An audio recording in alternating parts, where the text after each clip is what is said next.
Border immigrant budget. Turn on your TV if you want to watch that stuff tonight. It's not going to matter. Steve Vincenzo, Michael, IRP 197. Only debating we'll be doing is after week 1, how many teams are left in it, and how many teams are completely out in SOL. So for the NFL season.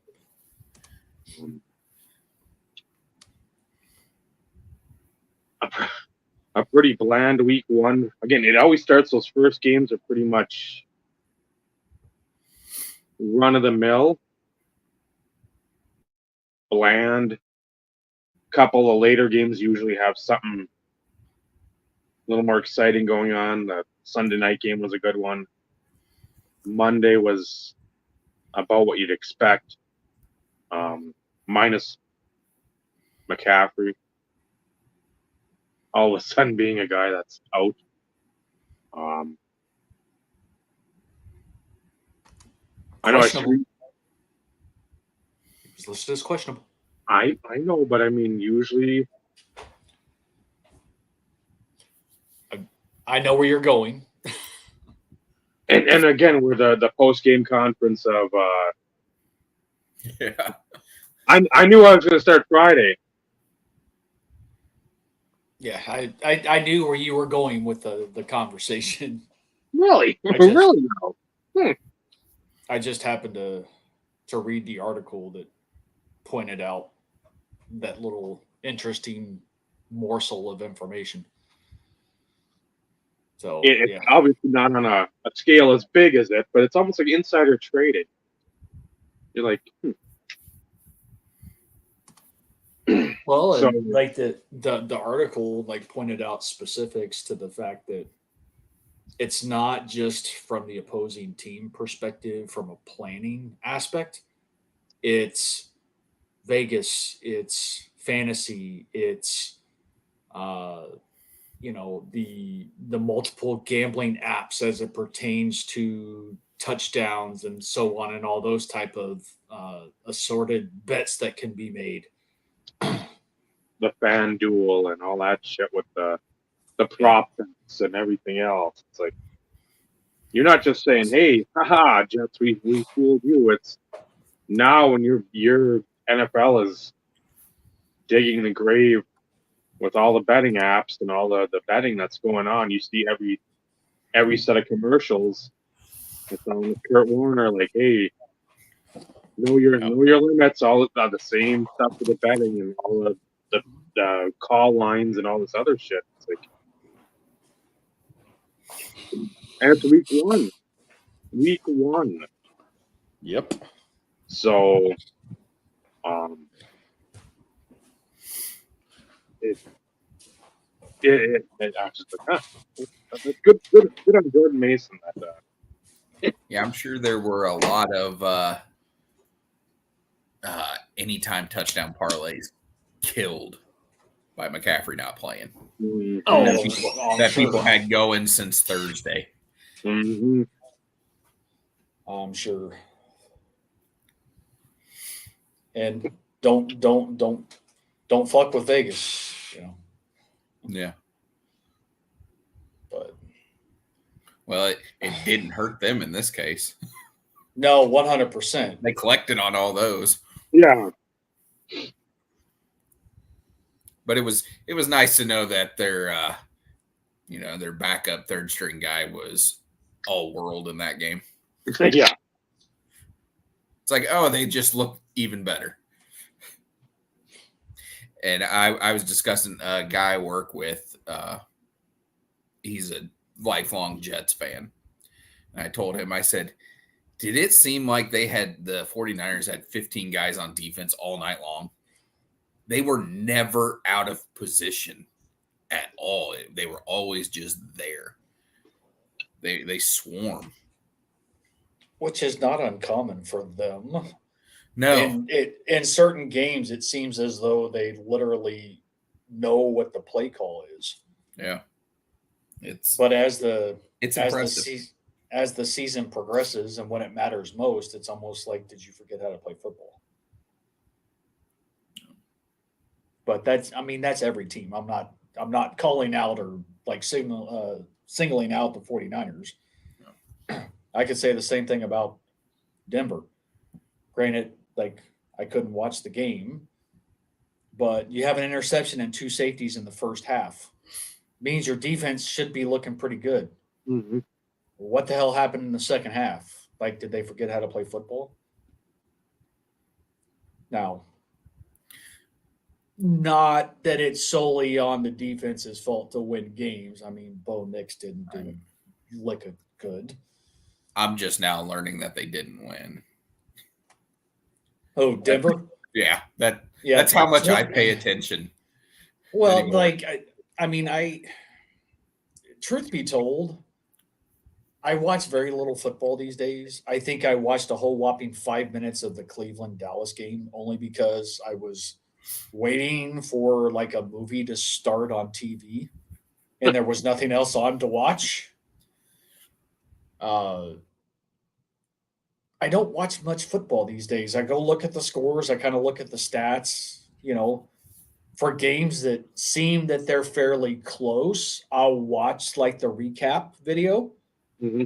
So I can get a feel of kind of how the game went and some of the bigger plays and things along those lines. Mm-hmm. But other than that, I watch very little.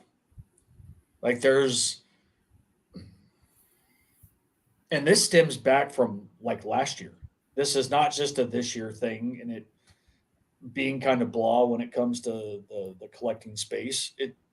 This all stems back to last year where I don't know. I used to live for football on Sundays and Monday night. And now I feel like I can find something else better to watch on TV. I don't know what it is. Yeah, I didn't even watch a minute of football on Sunday. Me and the wife watched other stuff. So I don't know if it's the game just not being what it used to be and like it's too ticky tacky when it comes to penalty call. Like I don't I honestly I can't put my finger on exactly why there's really no interest to watch the games. For me, it's because a lot of the guys that we watched for the last 15 years aren't in the league anymore. Well, and I haven't gotten attached to any players now per se, where I'm following everything. I mean, I like watching the elite quarterbacks. I like watching the quarterbacks. I like watching Herbert throw. I like watching Burrow throw. So if they're on a primetime game, I'll watch that. But if the wife's home, I typically just want to watch something else. And the Packers. No, you go ahead. Packers. No, I was gonna say, and with the Packers, I mean, there's nobody left in the building from the last Super Bowl anymore. So everybody that's on the team now has accomplished nothing. Nothing. But man, those young receivers, I love watching them, and I love Rashawn Gary. I like those guys, but there's like, okay, well, you've got a decade to do something. Otherwise, you're just going to be. You remember how good that guy was, but never accomplished anything. Yeah, right. Hall of very good, but nothing to show for it in the end. Yeah. So what's the scoop on Love? From everything that we've seen, it's better than even. I mean, it was the best case scenario of the worst case scenario when he got injured. They're like MCL sprain 3 to 6 weeks. Well, then they said, well, we're not putting him on IR. That means they don't expect him to miss 4 games. And then LaFleur in his press conferences yesterday when he was talking, he said that Malik Willis will start next weekend against the Colts if Jordan isn't cleared. So I don't know if that's just, mind games and whatnot, because you see what happened to him. It doesn't look like he's going to play the next week because it looked atrocious. Yeah, I didn't see it. I just knew he went down. I mean, It was the slow motion of it looked real bad. It looked like that knee just exploded. But it sounds like they're expecting him to be back in the next 2 to 3 weeks as opposed to being out 4 to 6. Well, that's that's a positive thing. It is because they've got their early part of the schedule isn't bad. So if they could just hold on and not get buried, then we'll get to see, something a little better. Mm-hmm. And some positive out of some negativity then of what and happened. They should have won that Eagles game. It was just they couldn't do anything in the red zone, so they've got to figure that out. The more field they had, the better plays they could do, but inside the 10, they were horrendous. They kept trying to run the ball against Philly's front four, and that front four is so big. Yeah. Right. They couldn't do anything against them. It's like, you're lined up. We know you're going to run it, but why? It's not going to work. So it seems these days the teams that can figure out the red zone and actually score touchdowns are the teams that do pretty good, because there's a lot that just seem to falter. Yeah. There are a lot of teams out there just kind of screwed up, and you played sloppier than you expect them to, even though it is the first week and most didn't play a whole lot in the preseason. So the first week is kind of always a little rusty, but there are a lot of mistakes a lot of teams made that you just didn't expect to see. I really didn't expect the Bengals to come out and lay a bomb like they did. They were terrible. And then we didn't even talk about it, but like Joe Mixon. They wanted to get rid of him fucking as they were trying to push him out the door with a bag of money over his shoulder and draft picks attached to him. And like Chase Brown's going to be our guy, and then whoever else they had. And Joe Mixon fucking showed out. He 30 for 159, and it's just like that's what that Houston team needs, is that balance. Big time. And he looked good. He looked very good. And I think that's going to be his MO. It's like, they didn't want me. And I think he said that's something to the effect in a interview. It's like, I'm not worried about what's going on over there. They weren't worried about keeping me around. They wanted to get rid of me as soon as they could. Like, was Mixon a Bengal? Yeah. Yep. That's what I thought. Yeah, but then again, like, sometimes that's what it takes, because I'm not saying that he did shitty in Cincinnati, but like he was. Well, I don't want to give him like consistent, but it's one of the, sometimes these players, it's like they use that as fuel to just tackling fuel. I think a lot has to be said for the atmosphere too. In Cincinnati, it's multiple guys that are going to work, and the only thing they're worried about is, I want my contract extension. I want my contract extension. He goes to Houston. Houston's like, we want to go to the fucking Super Bowl. Yeah. We're young. We want to go now. I mean, let's get after it. Yeah. And the Bengals are kind of the same core guys that made that, that Super Bowl run, and then hasn't progressed beyond that. Yeah. And with them, it was always, let's find a way. I'm thinking, and again, you always saw it. Burrow can have a shit game. Lamar can have a shit game. T can drop some balls. But Joe Mixon was always a scapegoat, it seemed there. Yeah. When something didn't go right, well, Joe Mixon fumbled it. Well, the Joe Burrow 2 interceptions, Jamar Chase dropping a couple balls. None of this factors in, but Joe Mixon, yes, incredibly inopportune if he's going into the end zone, he fumbles. That sucks. Yep. But at the other, you can't sit there and say that's his fault and we're going to pretty much distance ourselves from him because that's the reason why we need to go to the Super Bowl. That's why we haven't pushed forward more because our fucking bell cow fumbled a couple times. Yeah. I'm like, I when he was on the market, I know we talked about it in our draft free agency shows. It's like you don't want to pay him that much, but at the same time, to get somebody that's been in high leverage, high pressure situations, done moderately well, again, fumble here and there, no back is fucking immune to that. No. But basically, the Bengals putting it on his lap, saying, you're the reason why we didn't get here. This is the reason why. It's not, hey, everything else that I just mentioned. It's like you can't sit there and blame one person when that's basically been your MO the past 20 years with the receiver room. Mm-hmm. That's the problem. It starts with Chad. It starts with fucking Carl Pickens. Yeah. And his attitude. He wasn't just a happy-go-lucky guy. He always wanted to win, but he was very vocal about losing. And that's the problem. Yeah. It's like when you start getting vocal about losing, and then that turns into, okay, now we won. Chad Johnson, Manzada. Well, we won, but I got 4 catches for 60 yards.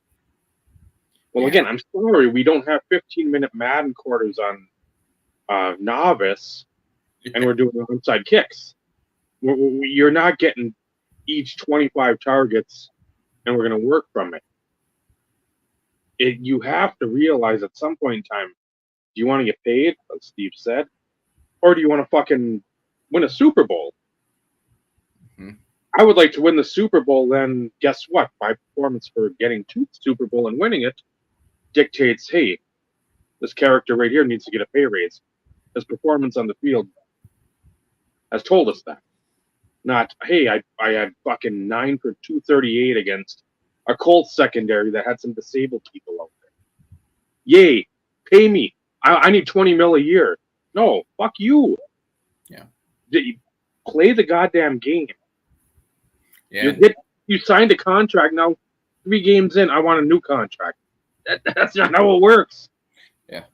Yeah, and Chase is wanting to be the number 1 paid wide receiver, and he's never been top 5 in any important category. Mm-hmm. Yes, but in context, yes, he wants to be the highest paid receiver, but by a penny. That's the dumbest shit. Yeah. I get it. It's a little hypocritical when you put things into perspective, but it's not like he's expecting millions more. Nobody's wanting $30 million, and he hasn't. He's not a $30 million a year player. He hasn't completely proven that he is to this point. But, Yeah. The game is filled with a bunch of prima donnas that think they deserve more than what they get. And they have one of 2 options. You either accept what somebody's willing to pay, test the market, and if you don't get what you want, then bye. I mean, there's probably a team out there that would give it to him right now. Oh, yeah. But right now, the Bengals aren't willing to do that, and they don't have to because they have him under control for 2 more years. Yep. No, and that's the petty shit when you're like, I want to beat Justin Jefferson by a penny. That's fucking petty. That's it is. That's really cool bullshit. Where if you ask NFL players coming through the door, and Justin Jefferson's there, and fucking Jamar Chase is standing right there. Which of these 2 receivers do you want now? Jefferson, easy. I mean, it's not even a fucking. It's Reagan against Mondale. It's just a disaster. It's Bush against Dukakis. Disaster. You're not gonna fucking say, oh yeah, I think Jamar Chase. I'd rather have him. Really? I'm like, okay, Well, of fun. course, Metric. then again, you got to put things into perspective. You ask a Bengals fan, they're probably going to go Jamar Chase just for the future potential. Maybe last year. Yeah, But right now they don't feel that way. But everybody leverages everything on what the future holds, and that's the future is unknown. So, like, if I'm anyone, I'm saying, you know what? You look at Jefferson last year, Kirk Cousins for like 7 games, 6 games. You had fucking Josh Dobbs, Nick Mullins, Joe Bob Cooter out there, and he still went over 1,000 yards in minimal games after coming off that injury. Mm-hmm. I mean, this wasn't like, hey, I played my 17 full games and I had 1,017 receiving yards. No, you played like 9 games maybe, and you had over 1,000 with that cast and that just disheveled nonsense that was going on. And you had Chase with Burrow, and you had a lot of eggs and clunkers in there. It wasn't like 2 years before where Chase was going bananas, like putting up 220, 230, 4 or 5 just bombs in the matter of a few weeks. You have 40, 50, 60, 70-yard touchdowns. This is Justin Jefferson making insane catches in high leverage situations. The Buffalo game, whatever it was, 4th and 25 or whatever, and he comes up with that pass where he's going backwards, sort of like the OBJ pass in a Giant Stadium against them how many years back. But I mean, you're making big catches, big plays, breaking tackles. And again, I'm not a Viking fan.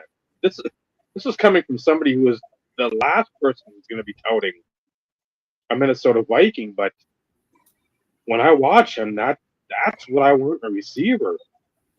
Somebody can do a little blocking. Somebody goes up high, points the ball. Somebody that can get past a defender once they make the catch. Who can beat double coverage. Yeah. Jamar Chase is a guy, he reminds me of a rich man's Quadri Ismail. Okay. Interesting comparison, but it makes sense. I mean, he's quick. He can do a lot of the stuff, but there's still things you're left like, God, why that 3rd and 6? You run a 9-yard in route and it goes off your finger. And it's right there. You need to have those passes. You need to have those catches. You need to do that for your team. If you get flopped, hey, that's football. I mean, this isn't LSU against Southern Baptist Tech. I mean, you're in the NFL. You're gonna get smoked.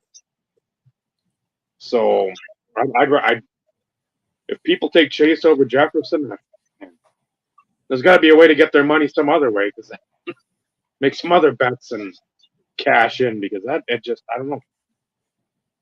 I like Chase as a player, but I'm going to take Jefferson. Oh, you're not going to get any argument from me.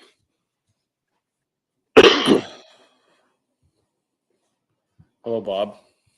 Hello.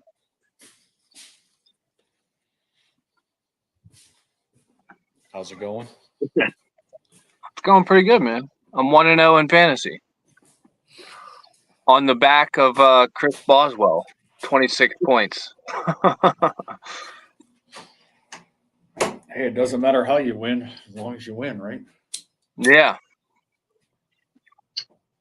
The dude had the first pick, and he took McCaffrey, so he lost. Sure, he was not thrilled with last night's news. Yeah, it's tough. I had Amon-Ra St. Brown. Didn't do very much. And I had Jordan Addison, who didn't, had the ankle thing. So, but I still pulled it out somehow. So it's fun though. Was there a comparison of Jefferson versus Chase? Like Chase, is that what was just happening. Well, Chase wants to have that one penny more than Jefferson when he signs whatever new contract. He thinks he should be the highest paid receiver in the league. And I'm like, that's it's a bit foolhardy Yeah. when. So I'm pretty sure Burrow was out. I don't know if it was last year or 2 years ago. With that Driscoll in, that somebody else come in at quarterback, and you could tell there's a difference, obviously, in the talent, but then the ability to get the ball to Chase and for Chase to secure said ball. Yeah. With Dobbs, with Nick Mullins, whoever came in for the Vikings, it's like you need to go to Justin Jefferson. That's the guy. Now we got Hawkinson and we got Jordan Addison, but Jefferson needs to be a guy that you're looking for. He did Right. very well, and even with the hamstring injury or whatever he had, he still went over 1,000 yards, and I want to say under 10 games. So I mean that's impressive when you don't have Cousins for the full year. You're not playing for the full year.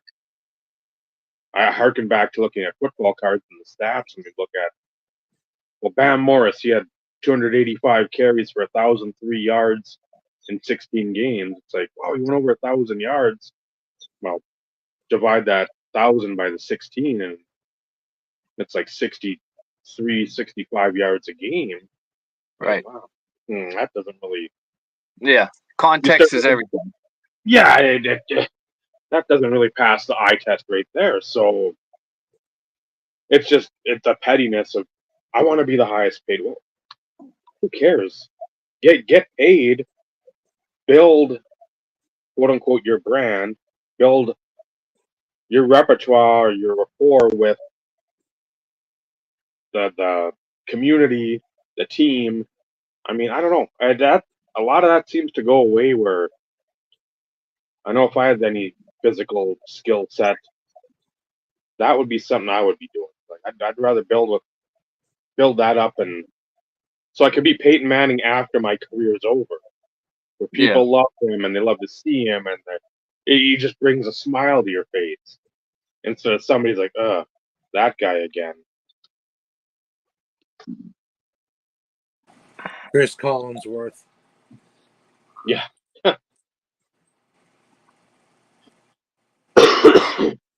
I don't remember that, but I believe it. Yeah, Bam was an interesting character. He had a lot of off the field issues. Shenanigans. Yeah. Texas Tech, then to Pittsburgh, and then off to Baltimore, and then off. He had one more stop, and then he was gone. What's going on, Jeff? Yeah, it's crazy to look at that like little era of players, and you think Lawrence Phillips, and man, he's going to be great. I loved him at Nebraska. The Rams took him. So okay, you're basically in state, even though again 2 different states, but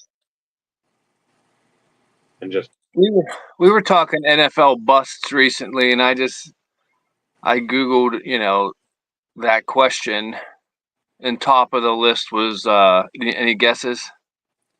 Ryan Leaf.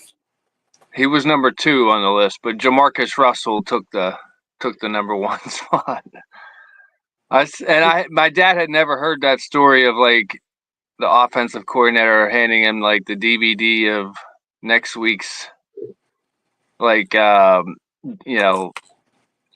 schedule or what playbook essentially, like looking at like game film or whatever. Yeah, you've heard that, and he gave it back and said, "We're good to go, coach." Meanwhile, like they were blank, like there was nothing on what he was given, just to like prove a point that he didn't know the offense. Yeah, that was a guy that. I mean, he got paid, and then he literally just got chubby and didn't. There was no more fire. There was no fire. I don't know how that works, but no, because I think the reason he'd be the number one overall because he's a number one pick. Leaf was number two behind Yeah. Manning. Yeah. But Leaf showed. I mean, he at least had. I don't remember any like successes Jamarcus Russell had. Now I'm not that plugged in, but I mean, there's footage of Leaf actually like making things happen. It seemed like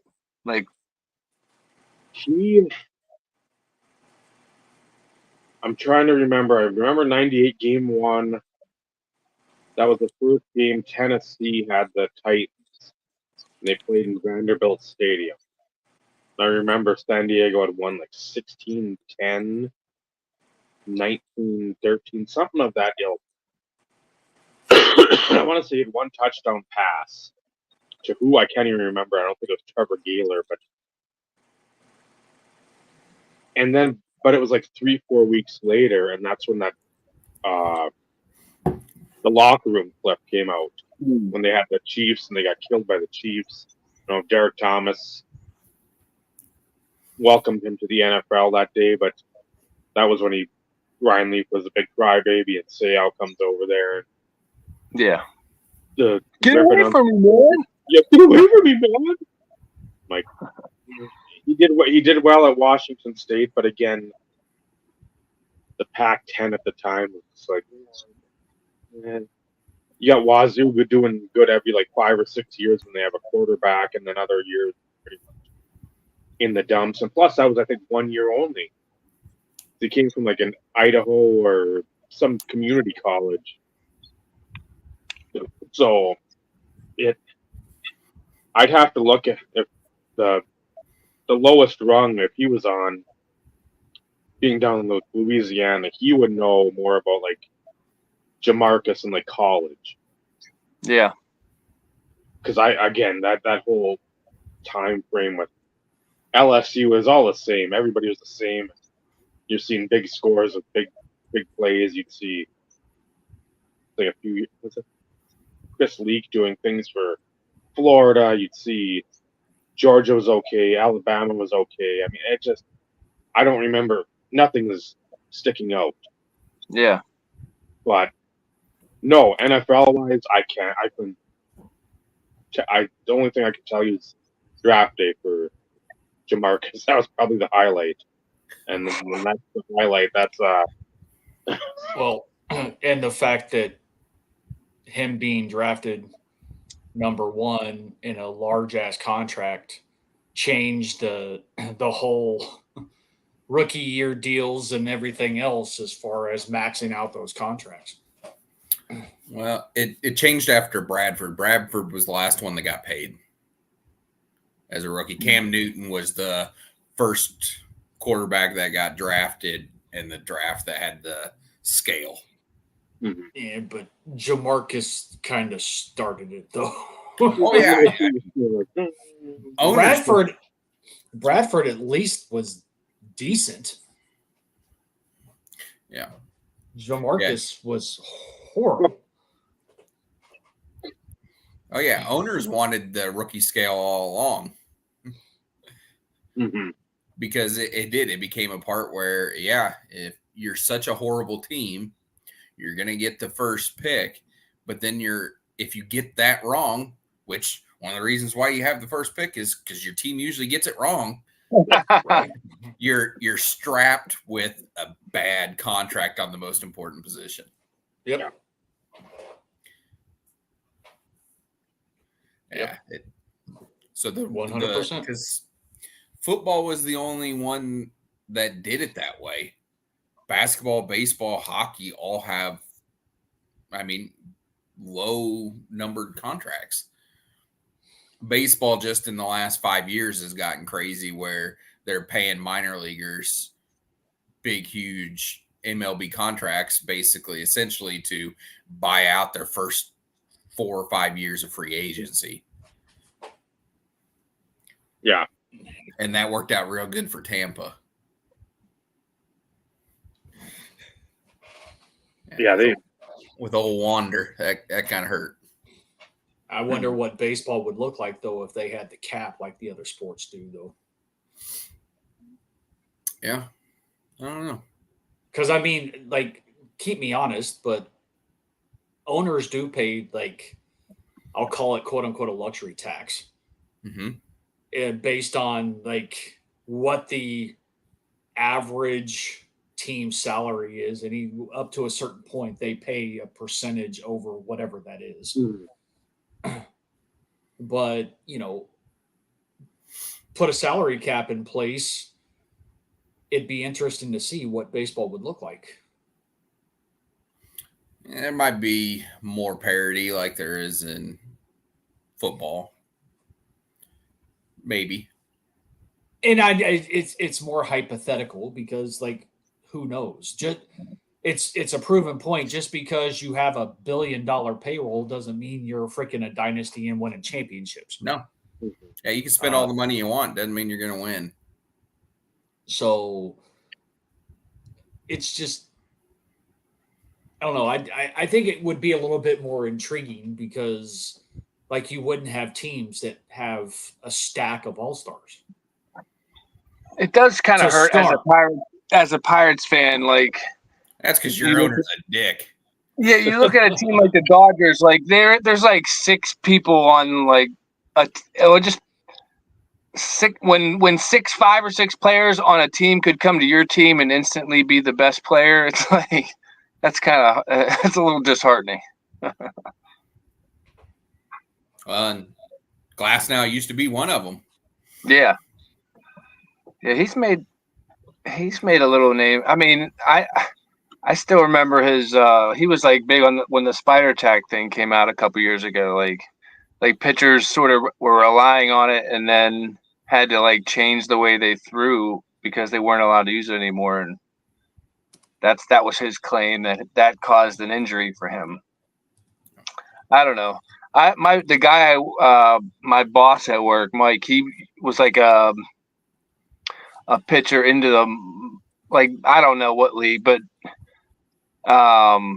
beyond like college and not quite like the minor leagues or something, whatever that is. Anyways, he's big on like how the game has changed, that it's like all about just throw until your arm falls off. You know what I mean? There's no more like Greg Maddux, like the idea of just being able to locate your pitches is sort of a lost art. Yeah, they took out a lot of the pitching nuances. It's just throw it as hard as you can, see if they can hit it. Yeah. And it doesn't. Who was it that was talking about it the other night? It was Merrifield. When Whit Merrifield got hit in the helmet, and that's what he talked about. He goes, baseball's become a game where all they care about is, can the pitcher throw 100? They don't care if they can control it. They're like, if he can throw 100, we can figure out how to get him to control it. And he has got guys out here that are just can't pitch. Charlie Sheen, right? Yes. Lowest rung states the biggest. Yeah, velocity has become the king in baseball. Lowest rung mentioned Jamarcus. The big thing with him was being able to basically throw 60 or 70 yards pretty much on his knees. Yeah. That was the thing that sold him, just like that roll out 60-yard air pass that Zach Wilson did in his team day. That got him drafted number 2. And we see how Zach Wilson's career went. Hey, don't be talking about my number 2. I wasn't even aware he was still with the Broncos. I didn't either. We were to be like a couple weeks ago. I wasn't even sure if Matt Ryan was still in the league. I'm like, I don't think he is. Nope, he retired. Yeah.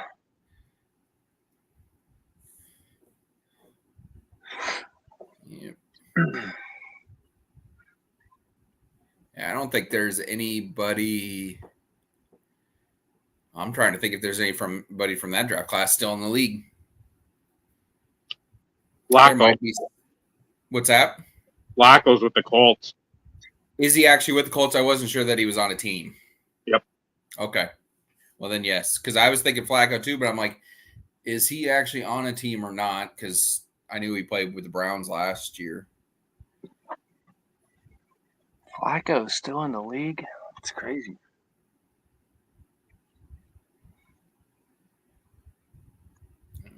And Josh Johnson. Yeah, that guy seems like he's played it in the 80s, the 90s, the 2000s, the 2010s, and now. Yeah, Jeff, I'm gonna be honest. I don't even know who that is.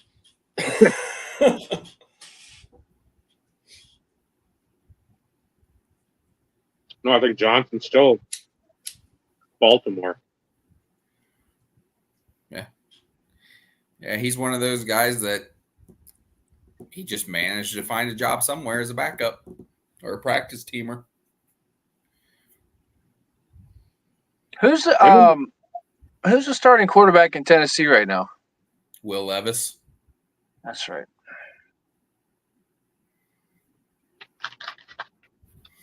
Because I think Mason Rudolph's the backup there. Yep. I was just looking, gonna check that out, but yeah, I thought they had somebody else in the cut.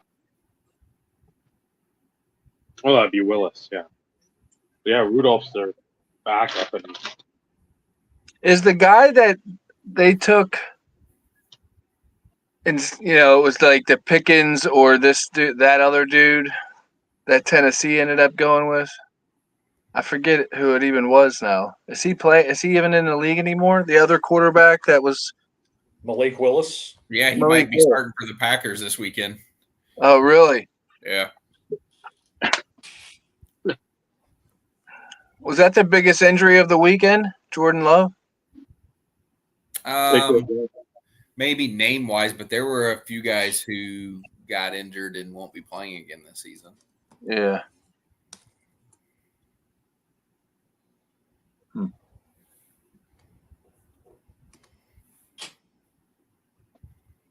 You had already highlighted that, so I was just unhighlighting Dave. But then again, we like to do that at times. yes, Sometimes I think we have one brain. I was gonna say minds think alike. I won't say great; they're terrible. They're just minds. Like minds think alike. There you Oh, good. And a Thursday night game is Miami and who? go. Buffalo. Buffalo, Miami. That'll be a good one. That'll let you know where those two teams stand. Well, if you ask Brad, Buffalo owns Miami, so Yeah. we'll see if that rings true. And we'll see if Tyreek Hill gets chauffeured instead of driving himself. I heard about that. Yeah, I was tempted on changing the title, Dave, because he was detained. Yeah. You only have 100 characters to work with, so I mean, if I had 150, I could be a little more. Cut him down. I'm aware, but arrested and detained. I'm pretty sure, like, not many. There's a slight difference. I get that. I know this, but I mean, I could be wrong, but we're not talking, 15 and 20 additional characters. Oh, man. it's true. I'm with you, Michael. Yeah. So what else is going on, guys? Usually, the show after the NFL starts is not a very long show, anyways, unless there's a lot of stuff going on, but not much. To Are really any of talk you about. guys into fantasy? You guys do a Dave- league at all? Nobody? Dave is. Dave I is. quit playing probably 5 years ago or so. Yeah, I've got I haven't played in years. 3, one of which I completely forgot about the draft until about like 4 or 5 hours later. So I got an That auto would be a draft. bad team this year. Yeah. I drafted one, and then the money league I've been in for like 13, 14 years. we're gonna have it like the first 7 o'clock. Long email chain of, hey, does this work for everybody? Everybody said, yep, this works. Then we went through some like other scoring issues. The defense was really scoring like a lot last year after they made some overcorrections away in the positive side, because then you had like defenses scoring like 45, 50 points. I'm like, man, that's like better than a quarterback that has like a huge game. So that came back a little towards the center line, and then so I go on there 5:30, just like I want to see, okay, now where am I at, or whatever, because I think I don't know if it's an hour before, I'm trying to remember, is it a half hour, whatever it was, 'cause I'm just like, I want to look, see what's going on, and your draft will be in 2 days, 1 hour. And I'm like, That's not the first. I was like, okay. So with the email, brother just puts out draft time change due to conflict. I'm like, well, now I've got a conflict Right. because I'm going to be in the fucking city, so that's not going to work for me. I didn't say anything because I'm like, I don't care. I tried to pre-rank. I'm trying to like look on Google. You can't do it on your phone on the app.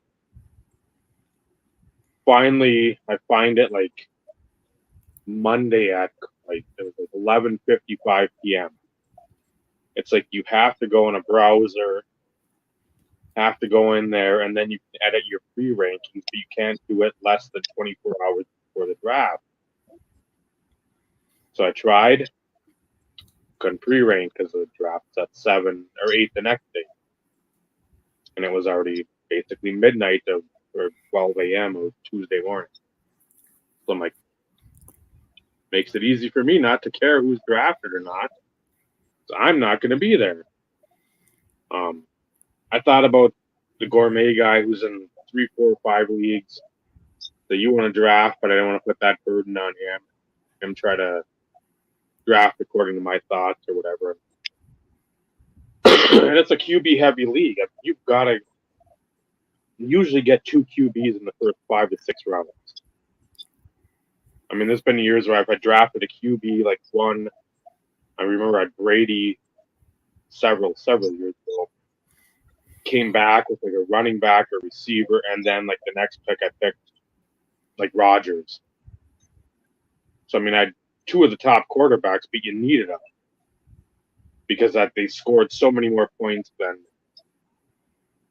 anybody else. So receiver can get maybe 28, 35 points. Quarterback Was it like a 2 quarterback league? Like you had to start 2 quarterbacks? No, it's still 1. But I mean, you wanted A to make sure. I always like the options. I like playing the matchups, which usually burns me. I think I'm smarter than I am, and I'm not. And then if your opponent has that player, I'm like, I'd rather have them Yeah. than get burned. I've been burnt by Rodgers like 2 years in a row. Like, I'm going to take him. I don't want to deal with anybody else trying to get him. I'm like, I'll take him, and if it's far too early, fine. I'll figure out something else. But so yeah, quarterbacks pretty much. I mean, Baker Mayfield went like 14th overall. Wow. Like that's how important quarterbacks are. So I got Anthony Richardson in like the 6th round, which I mean, week 1, yes, that's great. But if this happens all year, my auto drafting will look great. But it also drafted me DJ Moore, Keenan Allen, and Rome Odunze. So I've got 3 Bears receivers for a Bears passing attack that didn't even crack a century. So it just, But yet they won. Well, yeah, that's great. Again, fantasy isn't about I know. W's and L's. So, I'm aware. I'm aware. Have they said how long Rome's going to be out? I don't know, but Stafford was available because I only got one quarterback. I picked Stafford up. We have a $750 fictitious budget. I paid $10 for him. I put 25 on Jameson Williams. Some guy got him for $300. Holy hell! And I told the gourmet guy, I said, this will not even come close. I bet you it's at least 10 times. And I screenshot it at him. He's like, that's I don't fucking know. insane. So that's what you mean by like a pay league? Like there's like you have like a salary cap that you buy players with? Is that No. You can have a draft where you've got, depending on CBS, like a FanDuel or whatever, ESPN, Yahoo, you can have like almost like an auction league. yeah. And you got, let's say you got $300, $300 to like, that's to put together your team. So then you can like do a couple. I've done those a couple times where I've actually done like a run through a fake draft just to like get the lay of the land and see like where it goes. But I mean, if you get somebody really honed in on, man, I want Jordan Love, and I mean after the first like tier of guys go, that's like the guy I want. And then I'm like, well, I like Jordan Love too, so I'm like, I'll bid 40. Like the next guy's like 41, and then you can it's like nickel and eBay type shit until you get up to whatever. Like, I'm not paying $60 for Jordan Love. You can have. So you can almost blow your wad on one player almost. Yeah. Yeesh. That's Which, what again, that's- Lorraine would do. Yeah, it's.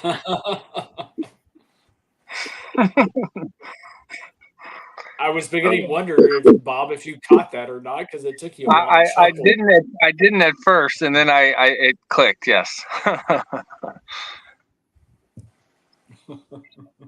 Well, because I've had buddies that were like, and I never. It's kind of their own league. So my league is like a 14-team league, and you draft a down lineman, a linebacker, and a D-back. So like, if you don't get, since like running backs are at a premium, like if you don't get one in the first 2 rounds, like you're down to I'm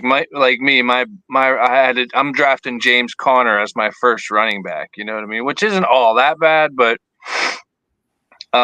with like the running backs by committee approach a lot of teams take, there's only so many carries that one guy can get, let alone when they're sharing. So that was like number 1 pick was McCaffrey. Then I think Gibbs was like I can't even remember now who the top running backs were, but I didn't get any of them. Anyways, a friend of mine, he was like, they draft the whole team. I don't even think they do it through like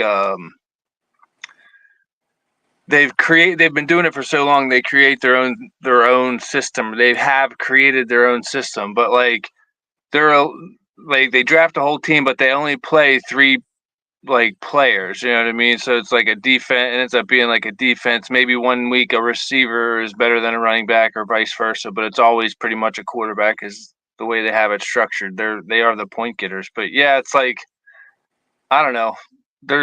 I've never gone that deep in the weeds on fantasy. Like I've been in the same league for 15 years and that's just the league I play. I've done a couple work ones here and there, but this is the one that I'll probably always do until I just get sick of it or whatever. Or lose by like a point correction the next day. I think I won, and then I wake up and it's like, wait a minute, that guy did get a sack, or or I had a sack and then they took it away from him and I wake up and I lost, or some BS like that. See, I'm like Michael. The whole reason why I stopped is, oh, okay, I've got such and such player and such player. They're playing my team. I want them to go off, but I want my team to win. Yeah. Like, it's that. No, that doesn't work. It doesn't work in my mind. In the fact that I would hyper focus on okay, I want to win my game for the week. But yet, if this person goes off and I win fantasy, but my team gets their ass kicked, no, no. I'd Yeah, rather my my dad. team win and whoop the shit out of them, and the guy I have on my fantasy team do shitty. And He then won't draft any. He won't draft any Ravens, Bengals, or Browns. He just won't do it. So he'll forego drafting maybe the best available for the guy like 7 or 8 picks down because he enjoys watching him play more than another person, or he likes maybe they're like very pro veterans or whatever the reason is. It's like I like this team because they have a cute quarterback, like my mom or something, or like my kid likes that mascot better than that team's mascot, so she likes that one. It's very arbitrary. Well, and like everybody's different in that sense, though, Yeah. too. So, but in those situations, I like you're playing doing in leagues with those people. Yeah, right. So, you're like doing that. it more for the enjoyment than you are really about. You don't give a shit if you win. I mean, Don't you want draft to a win. kicker in the 7th round, Dad. Just don't do it. Don't draft your backup quarterback before you don't have all your starters filled out. Well, I really like Aaron Rodgers. Okay. Just make sure they don't have the same bias the guy you picked first. Yeah, right. Shit, I Or think the last time I played was a YouTube league, and I don't even remember who the hell was in it. And the winner got I think it was a $20 PC card. Okay. nice. I think that's what it was, but like again, 10 years ago or more.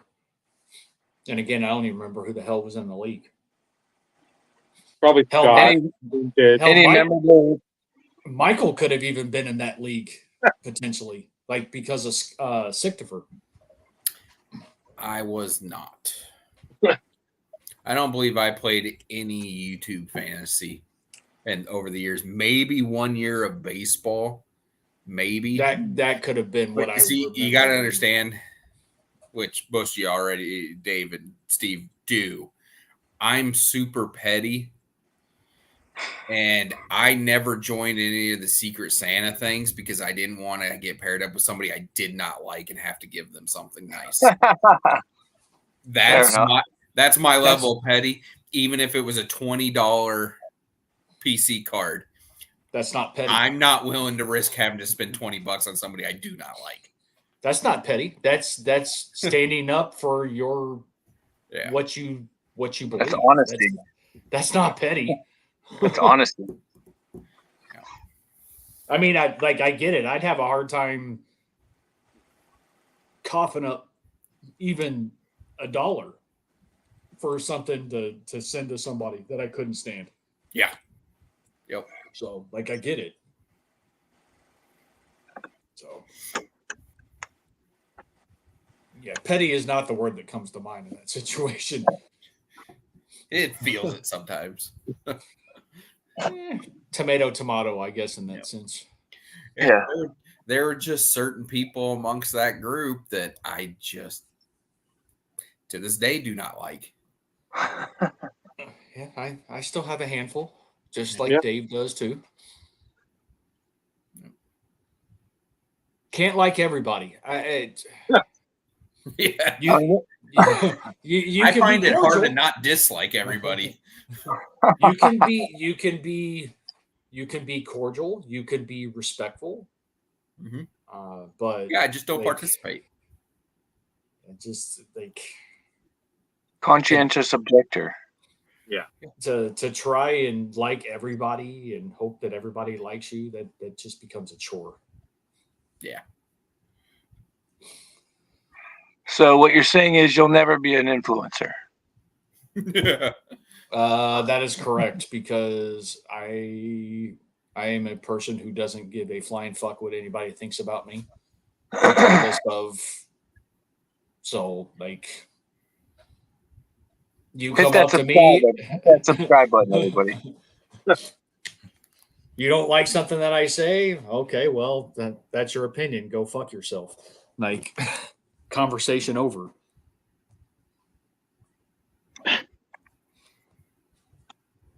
Moving on. How's Vinny doing? Silent but deadly as usual. Silent but I was deadly. gonna say you unmuted yourself and went. Yeah. It's been interesting times, and I like that pit hat. thank you. I picked this one up. This was 90. What was it, Bob? 95 was the last year of the Johnny Majors colors, as I will call them. Okay. And then they went. Remember, they went to that dark blue and Navy gold. and like gold. Yeah, and that was up till circa 2010 or so, and then they went back to this. Yeah. I remember the Fitzgerald jersey. I had a jersey of the Fitzgerald era pit, but that's about it. He was right after I left.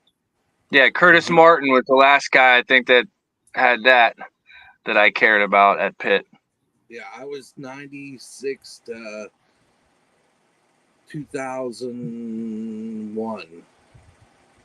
And then I stayed there into 2002 to work for a while, and then here I am. I'm glad they brought it back. Yeah, I want to go down to the pit shop because you can't find them anywhere, and they have the 7 3/4. Yeah, 7 3/4. One of these that are fitted to baseball hats. I wore that thing down to where it smelled like Satan's asshole. Excuse my language, but it was bad. I wore that hat till I think from 96 to 2009, and it was just bad. I just had to. When I moved to Michigan, I was like, "Yeah, sorry, old friend, you're not coming with me." I had a Nike golf hat like that. It started out navy. By the time I got rid of it, it had turned a grayish brown. And the only reason I threw it away is I got caught out in a downpour rainstorm on the golf course, and the water coming off the hat was brown. Oh, it was bad.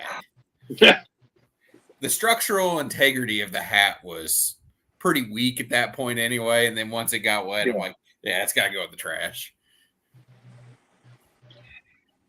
Yeah. I usually wear mine until I can't as well. Like on like the new era fitted ones, once you wear them so much, they like the threading inside here at the top, like the little wire needles, or no, they're not needles, but it's like hard plastic stitching. They start poking my head and stuff. And then it's time. But I'll throw my hat in the wash now, and once it's sort of lost its newness, and I sweat like, fill in the joke. I can't wear anything that isn't black or dark color because it's just gonna have like the wavy sweat lines after a month or two, especially if I'm buying it in the summer. Yeah. So, and that my forehead is now bigger, it even sweats more. So.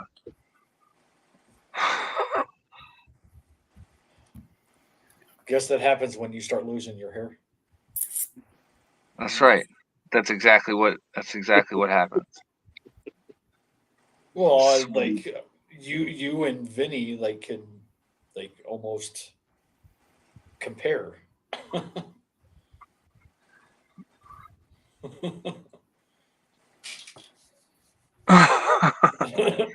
Like a 6 head. Yeah, we've gone past 5 head. when we're at 60. And then, of course, you got Michael, who's almost seems like he's growing his out. Yeah, I get a one fade up to here and leave it long on top, and I haven't probably cut the top of it since January, and it was cropped all the way down, and now it's, down to my chin. I just keep it back and under a hat for now. I did the mullet a couple years ago. It never got too out of control, but I felt a little on the back of my neck, Yeah, my wife's not a fan. Otherwise, I'd have one. And I keep my hair this way all the time for the past forever. Yeah. Except for COVID. Yeah, I have Dave I had have a super long picture. hair. Your picture on my phone for your contact is how I took a screenshot of when you did your Hall of Fame video a couple years back in the glasses and the jersey. Yeah, right.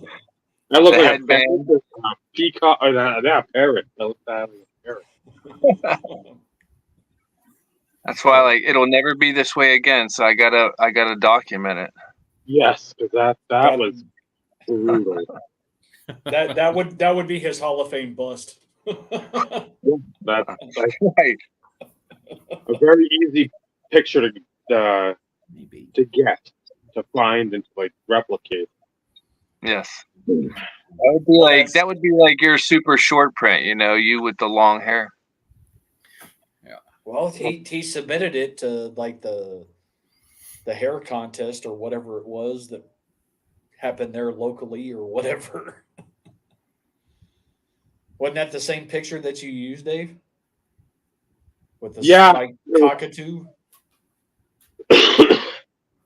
Yeah, like the hockey hair or whatever it was, which I never heard anything back from. Probably because I was an adult going against all these kids. And there's some other adults in there, but I mean, just give it to the kids. I just wanted to be dumb. And that hair allowed me to do a lot of dumb stuff. Part it like down the middle, and Yeah, right.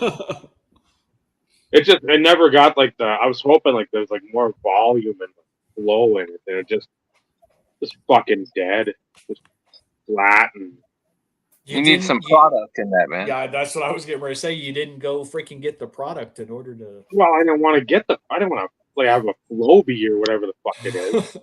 The full blowout, like the goop or whatever it is. I don't know. Pomade, Dapper Dan, man. Gel orange. Well, that's what I used. I don't know if it was for that. I used it for something. It might have been a Halloween when I had the Hawaiian shirt, the board shorts, and then I put the goop in there. I think it was Schwarzkopf, some kind of gel, and I just fucking put it Kid straight Rock. up. Yeah, I was just I'm gonna try this. I don't like it. I know I'm gonna hate because it's just gonna be fucking crusty fucking shit in there. So I'm and yeah, it was. I'm this is. We're starting to get to the point where it's past being fun and ha ha ha ha. This is. It's that poor man. Pretty much everybody's man, you look like homeless. What do you, Trista's you need to get it not shaved, but actually a professional cut where you can see what it looks like without being just buzzed down. I'm if I do that, it's going away. I'm not doing this shaping shit.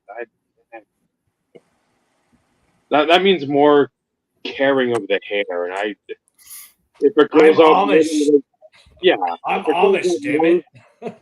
If it grows out more now, I can do shampoo. If I shave it again, I just use a bar of soap on top. I don't want to sit there and I have hairspray and all this other fucking crap.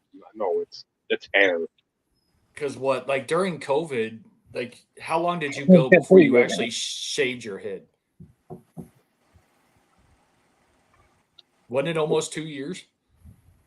I think it might have been 3. I think like right when COVID started. Which would have been 20. I'll have to look at like videos, but I think like I I know still at least it remember, was like, 2. not this past May, but the one like 23. I think, and then like softball started for Naomi, and like this is not going to be a positive because my hair stinks. Like the same with the hat. Even if you've washed it the previous day, and you go out there and after work you're coaching and you're just like do one of those and you're like no that it's just scraggly and ratty and I'm like no it's fucking dumb. Like there we've reached our tipping point here. Well, I tried to convince my kid to shave my head during COVID. I got a big no. Hard pass. I'm like, wait a minute. You have me like shave your sides on your head, and you won't freaking just like shave my head. Like, really? I'm not asking to go like bald. I'm not Yeah, asking to go non-guard. like Bickett. Like grab a 3 or something and just freaking just it'll grow back. It's not Yeah, like it's gonna stay like that. like the last time I shaved the beard. I don't have your problem, Vinny. This is true. Yet. I could be wrong, but I truth be told, I'm kind of hoping that, rest in peace to my father, but even all the way up into his late 50s, flowing, thick, white, freaking full ass head of hair. Of course, and again, the more I wear a hat, that may start changing because, the more I'm not sure that really. I'm not sure if that's accurate from what I've seen. The hat.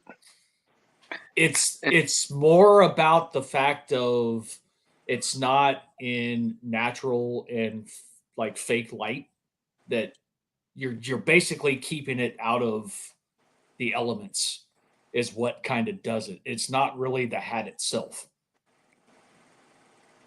Yeah. Because I wear a hat when I leave the house unless I like brush my hair. But when I'm at home, I don't wear a hat. I put on a hat for the show. Or when my hair is really long and I have to get on a conference call and I know I have to go on video. Other than that, it's this. Like I'm not here to impress nobody. I don't have to I don't have to look my best to be on a conference call with my boss to discuss what's going on. Like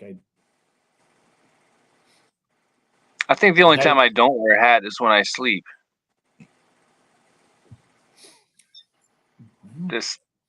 I'm a hat guy, I guess. Or at church. I don't wear a hat in church, so. Or at family dinners. Yeah, maybe I don't all the time, When I'm supposed to look like I care, then I guess I don't wear a hat. Well, even if it's 85% of the time, who's to say that the statement of wearing a hat actually causes you to lose your hair? I don't think that's what I'm saying. I don't think it is. I think it's genetics. I mean, it's like do you have like strong follicles or not? Whatever. Yeah, I'm not a hair scientist, so I don't know. Are you sure? I mean, I didn't go to school for it, so. It's been a while since I've seen the dude, but doesn't he still have a full head of hair? No, he's like Dave. But he looks good with it. His head is bulbous, not your head, Dave. I mean, it has its bulbousness, but the dude's is very bulbous, and like I think his head's getting bigger. My head has gotten bigger. Like I used to be a 7 and 3/8. Then it went to 7.5. Now I'm 7 5/8. So I'm probably a half an inch shorter than I was 5 years ago too. Okay. I'm just saying. I'm just trying to like digest all that at one time. Like, And my ears are the external parts of my ears are hairier. What is all this stuff that's happening to me? All becoming The water? old. Yep. I have a chia pet in both of my ears. And I have an unnatural desire for Werther's Originals now. It seems weird. That's not an age thing. That's a misconception. Now, if you start handing them out to people and they're unwrapped from your pocket, then you've got trouble. Or those like candies, strawberry candies that are in wrappers that make it look like a strawberry. Yeah. That's a misconception too. With the filling, whatever that. Right. And if I were to go to your house on Halloween and you hand me those orange and black peanut butter wrap things, I'm going to be very angry. Yeah. Just like I'm going to assume you hate kids. I ate Werther's Original when I was like in middle school, man. I hand out toffee at Halloween and that I made and individually wrap it with twisty ties and baggies. Or popcorn balls or Necco wafers.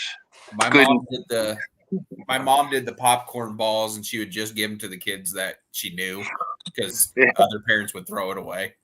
Yeah. So Paul, I'm not the oldest one on this panel, by the way. Yeah. Just for clarification's sake here. I think Michael's the youngest. Am I at 41? I'm 43. 45. Okay. My hairline is 51 though, so. And Dave's 44. Okay. And while you guys were discussing, I went and into my files, and I have photo proof of Dave with long hair at my wedding. Yeah. Okay. Ooh. Yeah. So we know he had long hair at least until September 17th of 22. Which we know at least puts it at 2 years. Yeah, it'll be 2 years next week. Awesome. I want some of those burnt ends again. Yeah, you gotta come down here, man. Is that the same as frosted tips? Or is that something different?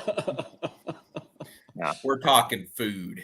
I thought we were talking hair. 3 weeks ago. Oh my god. No, I didn't send you a picture yesterday, Dave.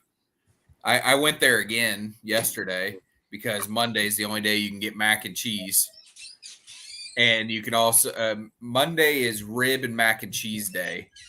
So I got my tenderloin with mac and cheese, and then you can buy ribs by the bone. So I got a couple bones of ribs. Don't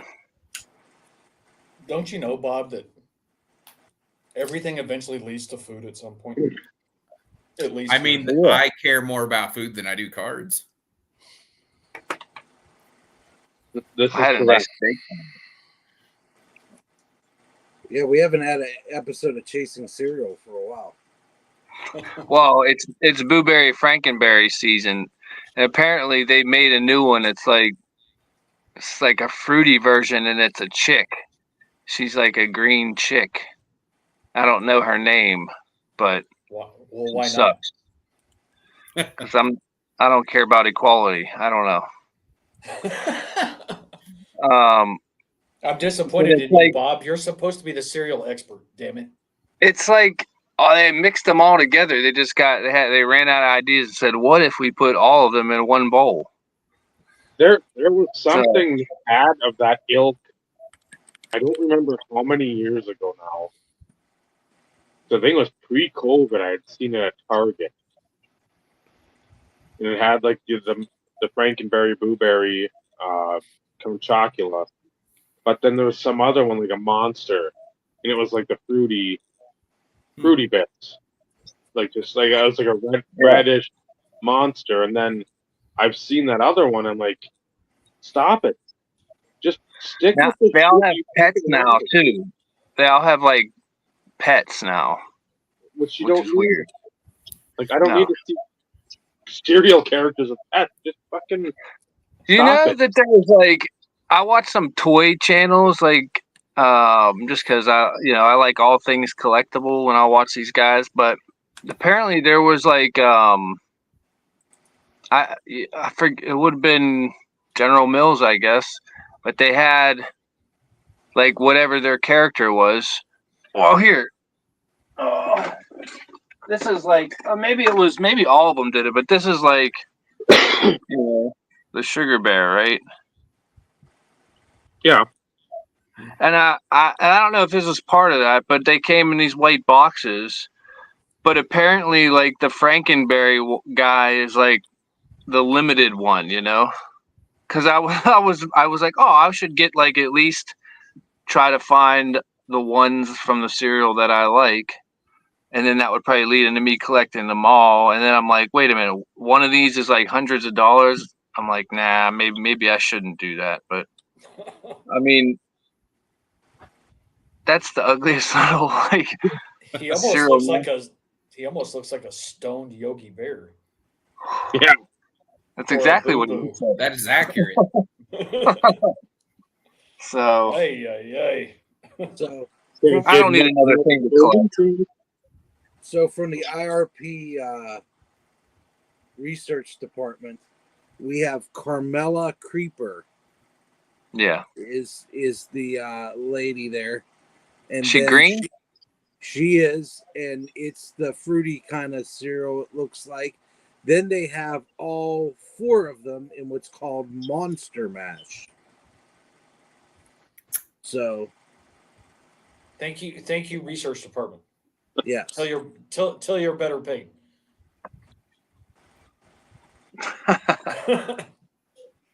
Hey, that's what my grandparents used to tell me when I would do things for them, just because that's what you do. Till you're better paid. What? This will not occur. Thank you. She's General Mills. So I shared recently. I introduced my 8-year-old daughter to this, right? Okay. Yeah, and the two scenes that scared me as a kid had no effect on her at all. The clowns. So I'm like, the one clown scene, yeah. Which now I look at it, it's not that. Like the face barely changes. I remember it being much more menacing. And then, of course, the large Marge scene, which is literally like a 2-second scene, and it's played for laughs, but I didn't see it that way as a kid. I think it's like the whole setup of it, and then it's like I don't know. So, anyways, she like laughed at it. She's like, "That was it." I was like, "Oh, I guess that's it." Yep. I have to admit that if I stumble across Pee Wee's Big Adventure and even Big Top Pee Wee, I like find myself watching it. Pee Wee's was my guy, man, for sure. Oh, I used to watch Pee Wee's Playhouse. Cherry and Clunky and Lawrence Fishburne and what was the cowboy's name? Oh, Clarence? shit. Cowboy Carl. Cowboy Carl? Yeah. Are you sure, research department? I'm going to check.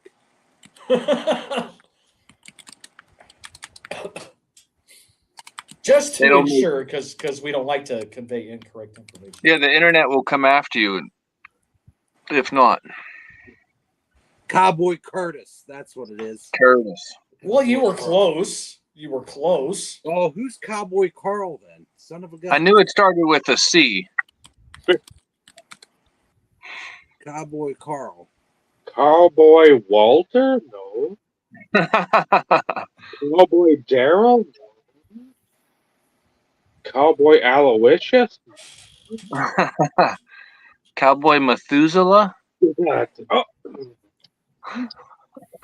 Frederick Aloysius Palawatsky. Is that a real name? Anybody know the movie? Debbie Does Dallas?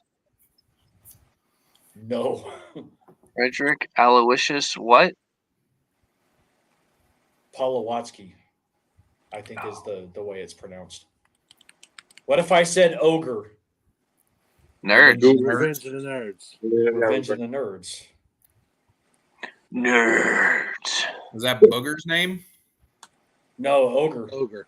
Oh, it was It Ogre's was name? ogre. It was ogre's name, and you only heard what his actual name was in Nerds in Paradise, because that's when he becomes a Trilam. A nerd. Yeah, I think it's like Frederick Aloysius Palawatsky or something. Ogre Louis Frederick.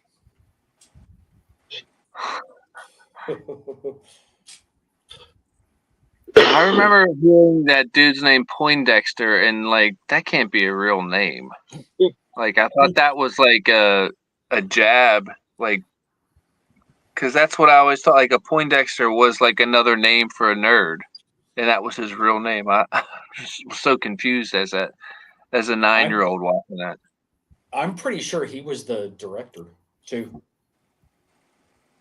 Yeah, I'm pretty sure. maybe. I mean, he was very capable of making a nerd movie. yeah. I But they miss did the 80s movies, dude. Like you knew who the good guys and bad guys were right away. I happened to stumble across something on YouTube, and it's because it's like the 40th anniversary of the original Revenge of the Nerds. Hmm. So, like, some of the original cast was doing certain like cons, Yep. and they were on, like the panel and answering questions and things along those lines. And like you look at all of them, and you pretty much know who is who.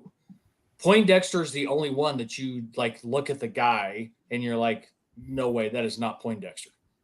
But I'm pretty sure he was the director.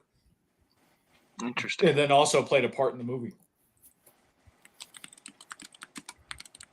If he wasn't the director, he was a writer, producer, something, but he was instrumental in the overall concept and production of the movie, which I thought was interesting.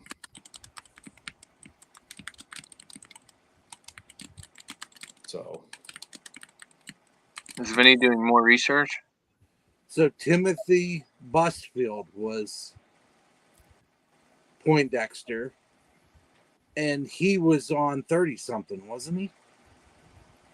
I don't know, but not to change the subject. Fuck you, Paul. I know there's no context. Oh, I know the context. Well, So the anybody director, anybody who's gone and looked at the group text will know what that was in reference to. so director of Revenge of the Nerds was Jeff Kanew, Kanew, and Timothy Busfield played Poindexter in Revenge of the Nerds. He was the guy that was the brother-in-law for Field of Dreams. You know, the one that yelled at Yeah, Timothy Busfield's been in tons of stuff. yeah. He was in the Little Big League. He was on West Yeah. Wing. Yeah, He been was in the a first million baseman. things. He was the first baseman. Yeah, Yeah, he was the Little one Big dating the League. kid's mom. Yep. Yeah, he's been He around. was a long born in time. Lansing, Michigan. So, which is that way. Yeah, Yeah, like we know what that way is because everything is opposite anyways on this thing. True north. Yeah, the only thing that's accurate is up, down. Yeah, that we can do. Takes practice. Yeah, because everything's opposite. So it's like, okay, I got to prepare myself to. Oh, you're going to walk like an Egyptian? OAO. The Bengals. Yeah, let's age ourselves some more, fellas. Hey, that lead singer, that was one of my first crushes. I can't think of her name, but she had the wildest eyes, and she were just mesmerizing. My first crush was Debbie Gibson. It'd have been Tiffany Amber Thiessen. Susanna Hoffs, that's her name. Well, From the Bengals. Yeah. Oh yeah. She's crazy hot now. Yeah, she's still quite attractive. Ooh, she's a tad bit older than me now. A tad bit. It's funny how that works. She'd have went to jail longer than better half would have. Slightly. Yeah, she was 19 when I was born. Oh. So what? 64 now? 59. Oh, she's 65. Oh, yeah, she's 65. Because when you said 19, I was going off of 45. Yeah, she's 65. I'm still trying to think who my first genuine like crush would like Hollywood TV person crush would have been. Her and probably Topanga, I guess. Or yeah, Erica Fincher, however you pronounce Danielle it. Fishel. Danielle, thank you. what's her name from Three's Company? Chrissy. Oh, Suzanne Summer. Yeah. who looked just as good, if not better, in Step by Step. Yep. Yeah. Yeah. With old Patrick Duffy. Yeah. Watch that show. Dude, was that the show that had Cody? I think I wanted to be Cody growing up. Yeah. Cody. He would just have that crazy laugh. And then he was a secret ninja. Was it Sasha Cohen? No, Sasha Cohen's Sasha Baron Cohen is Borat. But yeah, Sasha was his name. Yeah. I just can't remember what the last name was. Man, research department's working hard tonight. Well, you got to earn your paycheck. Sasha Mitchell is an American actor and martial artist, best known for his television roles as Cody Lambert on Step by Step and James Beaumont on Dallas. He also played the role of David Sloans in 3 of 5 installments of the original Kickboxer film franchise. Mitchell has a black belt in Taekwondo. He is 57 years old. Okay, that's enough. Has 4 children. 4 children, married twice, is 6'3". Okay, thank you. Yeah, that's where we'll go with that. Paul goes with Winnie Cooper from the Wonder Years. What was her name? Danica McKellar. Yeah. Stacy Keenan from Step by Step. She was the smart sister, the brainy one. She was always Al. Yeah, no, the older one. So that was a sporty one. Yeah, that was I forget what her name was. She was a sporty one, but Stacy Keenan was the the one that was the brainy. I do have to agree with Michael though. Tiffany Amber Thiessen was high on my list. Yep. Yeah. Kelly Kapowski. That's the first one I remember.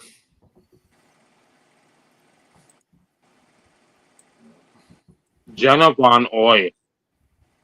Oh, I haven't heard that name in a minute. Oh yeah, I remember her. She was Gia. Blossom. She was 6. Oh no, 6. Yeah, 6 from Blossom. yeah. Now I know who you're talking about.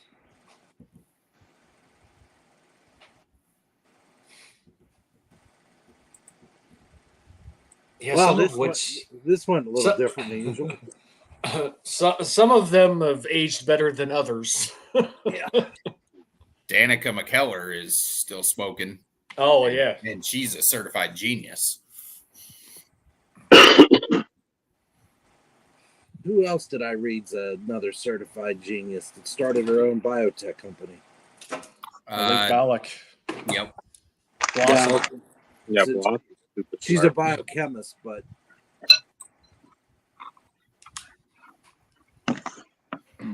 she was a Disney kid. Oh, it was when my kids were growing up, the older two, there was a show. I could see her. She was a blonde-haired girl, and she was very intelligent then. She got like a PhD in biochemistry now, and she owns her own company. I'm like, well, you've done well for yourself. Yeah, that helps though. I've never watched Disney stuff, so. Well, your hatred for children would probably allow that. Yeah, I'm not convinced that Disney doesn't hate children. This is true. There's always Secret that Life of possibility Alex too. The Secret Life of Alex Mack.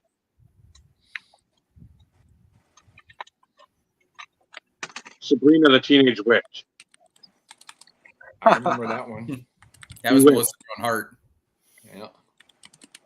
which was also Clarissa Explains It All. Yes. I remember that one more. That's it. Bridget Mendler, Oh, her. I remember her too. singer, songwriter, actress, at MIT and Harvard graduate. Bridget Mendler is now CEO of a new satellite ground tech startup, Northwood. So it's a satellite company. So she's probably Okay, that's great. But what was the show she was in? Oh, let me find it. Since that's what you were referring to. Yeah, hold on. Come on, man. Like, do we need to replace the research department? Like, Dude, you don't got enough money to replace them. Sure we do. You're free because that's exactly what the other person would get paid. Kimmy Gibbler. She went to- I don't remember her name offhand. Good Luck Charlie was the name of the show from Never 2010 heard to of it. 2014. Okay, I know the show. Yep. My kid watched it. Then she was on Wizards of Waverly Place, which I remember That's that where- one too. that's where that other girl, the singer lady, Selena The- Gomez. The overly generalized statements that come out of your mouth. You should know. You should read my mind. You know what you call it. The other singer on the Disney Channel. Who's that one? Yeah, the other one. Yeah, which one? Yeah, let me get on my Dead Sea Scrolls with the fucking list of Disney singers. Rosetta Stone, Dave. Rosetta Stone. Yeah. The Dead Sea Scrolls are too old. Maybe Not the for the Rosetta Methuselah Stone's rookie older. card. I don't know. Ay. That chick from that Disney show that really Britney Spears, Christina Aguilera. I don't know. Victoria Justice. Yeah, I remember her too. Victorious was that show, if I'm not Yeah. mistaken. The girls watch that too.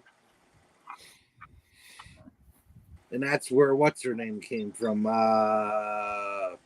What's her name? Yeah, again, here we go Nailed again. Yeah, that one. That one. chick. Yeah, that That fucking record is skipping. Oh, her! You know that blonde? Ariana Grande. I heard of her. and Elizabeth think that- Giles. I think the majority of what was played in my house was SpongeBob and Fairly Odd Parents. Yeah, and Rugrats. No Rugrats. I They were watched a big lot on of Doug and Rugrats and Rocco's Modern Life. Ren and Stimpy. Yeah, Anybody- Ren and Stimpy. Anybody remember Danger Mouse? Yep. Yes. And I was remember a big- Pinky and the Brain? Heathcliff was Pinky my and the guy. Brain. Pinky and the Brain was great. Pinky and the Brain. Pinky was on Danger Mouse. Remember? Can't say I remember that. That but was the it's been a long time. sidekick. And I didn't like the Animaniacs. That one I didn't catch Oh, on I to. love that. That was one of my favorites. I didn't catch on to that one. It was satirical humor for like that came out when I was in high school, and I remember coming home and watching it because it was so entertaining because it was so tongue in cheek. It was great. What other cartoon? Huh? What other cartoon? You should know. Oh, it wasn't. Are you asking me? My two top ones, Heathcliff and Simpsons. South Park. I'm talking when I was like a kid. We're talking Sunday or Saturday morning cartoons.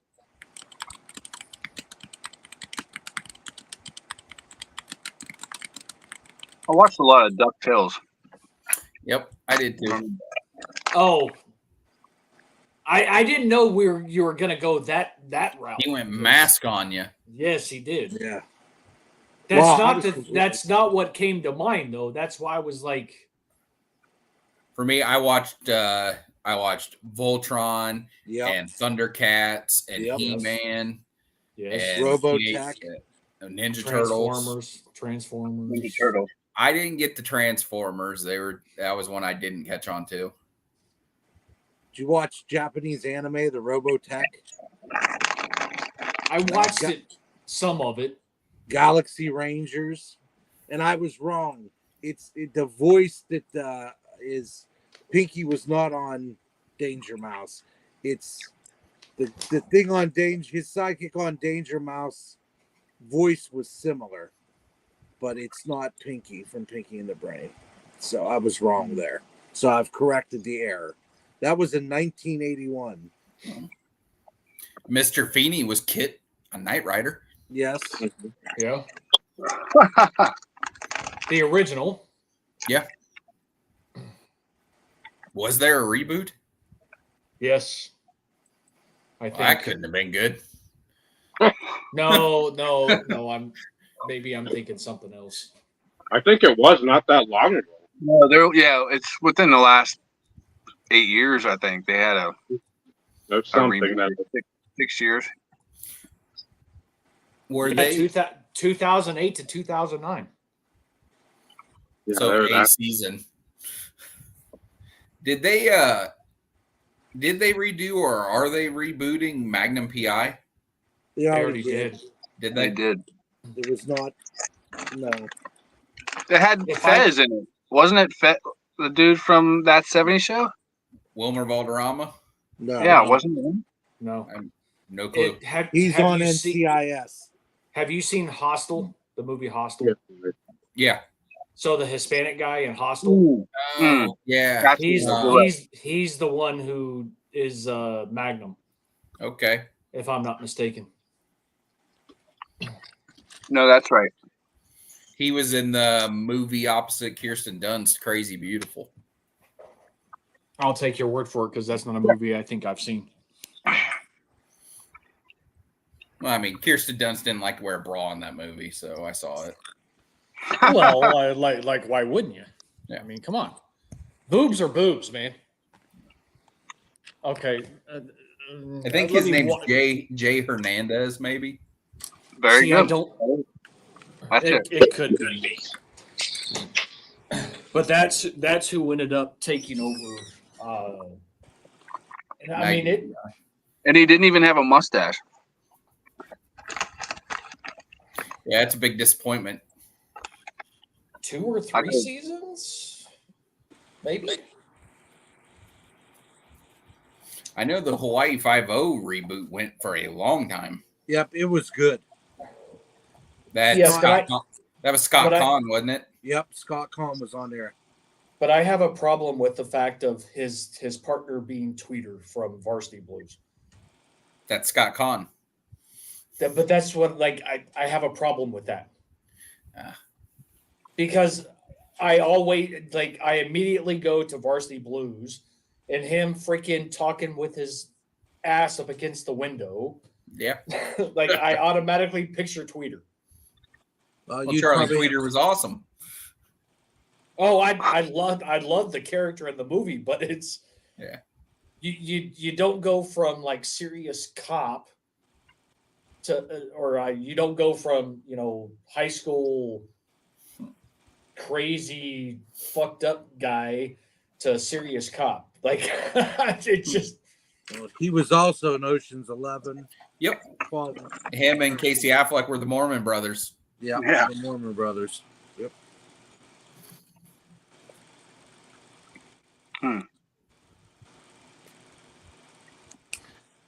It seems that Michael has seen more movies than David. Well, that's not saying much. No. This is true. Glory days. I mean, I've seen a shit ton of movies. I've seen a shit ton of movies too, but that doesn't there's a lot of movies that I still haven't seen. I mean, yeah. I'm hoping that whenever I die, there's a recap of how much time I spent watching movies. Oof. I want to know that number. Well, are you tracking it now? Hell no. Well, that would be kind of hard to provide. I'm saying that when I die, I'm hoping a higher power lets me know that information. Like, this is the important questions I have about life. How much of it did I waste watching movies? I'm going to need to know that number. But I'm going to revamp that question, though. Yeah. Is it actually a waste, though? Oh, probably. I probably could have been doing a lot better things. Like what? I don't know. Feeding the homeless. Washing dishes, washing your car. Sending all your leftovers to China or something, those virtuous things that people would say to people to make them feel bad in the 90s. Sending his leftover pot roast to Southeast Asia. There's starving children in the world. That's why the Sally Struthers episode on South Park is so good. Where she's jobbing the hut. And there better never be leftovers for pot roast if there is that. Yeah, you messed up. We can't be friends. I'm not telling you right now. Yeah. You know what's crazy, Dave? I was rummaging around my my little deep freeze that I've got. I found a bag of brisket from the wedding. I'm gonna go out on a limb and say that's probably no good. Well, unless it's it was not vacuum sealed. Okay, then it's definitely not good. Yeah, it was just in a big freezer bag because at that time I did not have a vacuum sealer. Now I have 2 of them. The Giordano's pizza from National tasted all right. Yeah. Yeah, but that's just now over a year. What, a year and 2 months? And that is vacuum sealed. Yep, it went down okay. I didn't get poison from that, so you got that going for you. Yep. And of course, somehow we ended up back at food. So what Go figure. Is this the part of the show where we will talk about vintage food issue cards?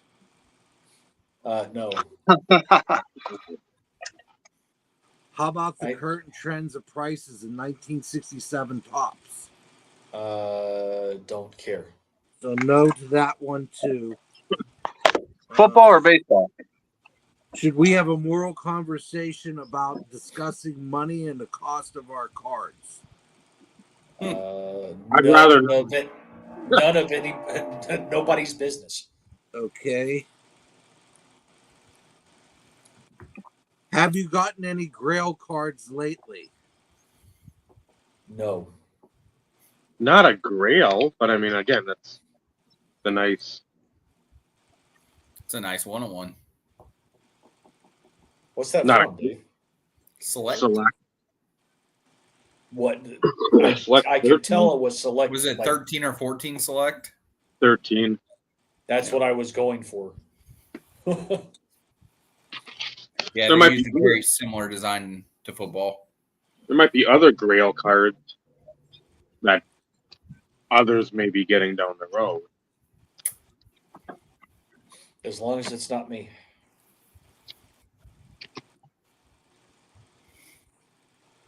You want to have a showcase showdown No, That's pretty. of our cards, okay? never. Um, Especially if your nose is as big as the state you live in.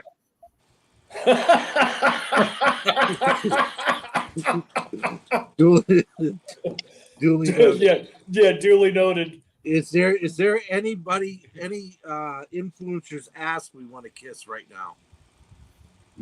Try saying that in English. I said, is there any influencers ass that we have to kiss right now? You know, because of our sponsorship. Sponsorship? You guys are getting paid? News to me. You guys got paid.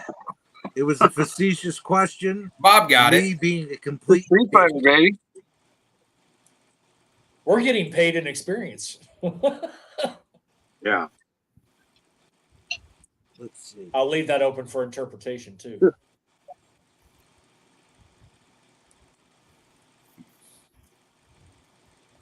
Vinny's randomly scrolling through recommended videos on YouTube.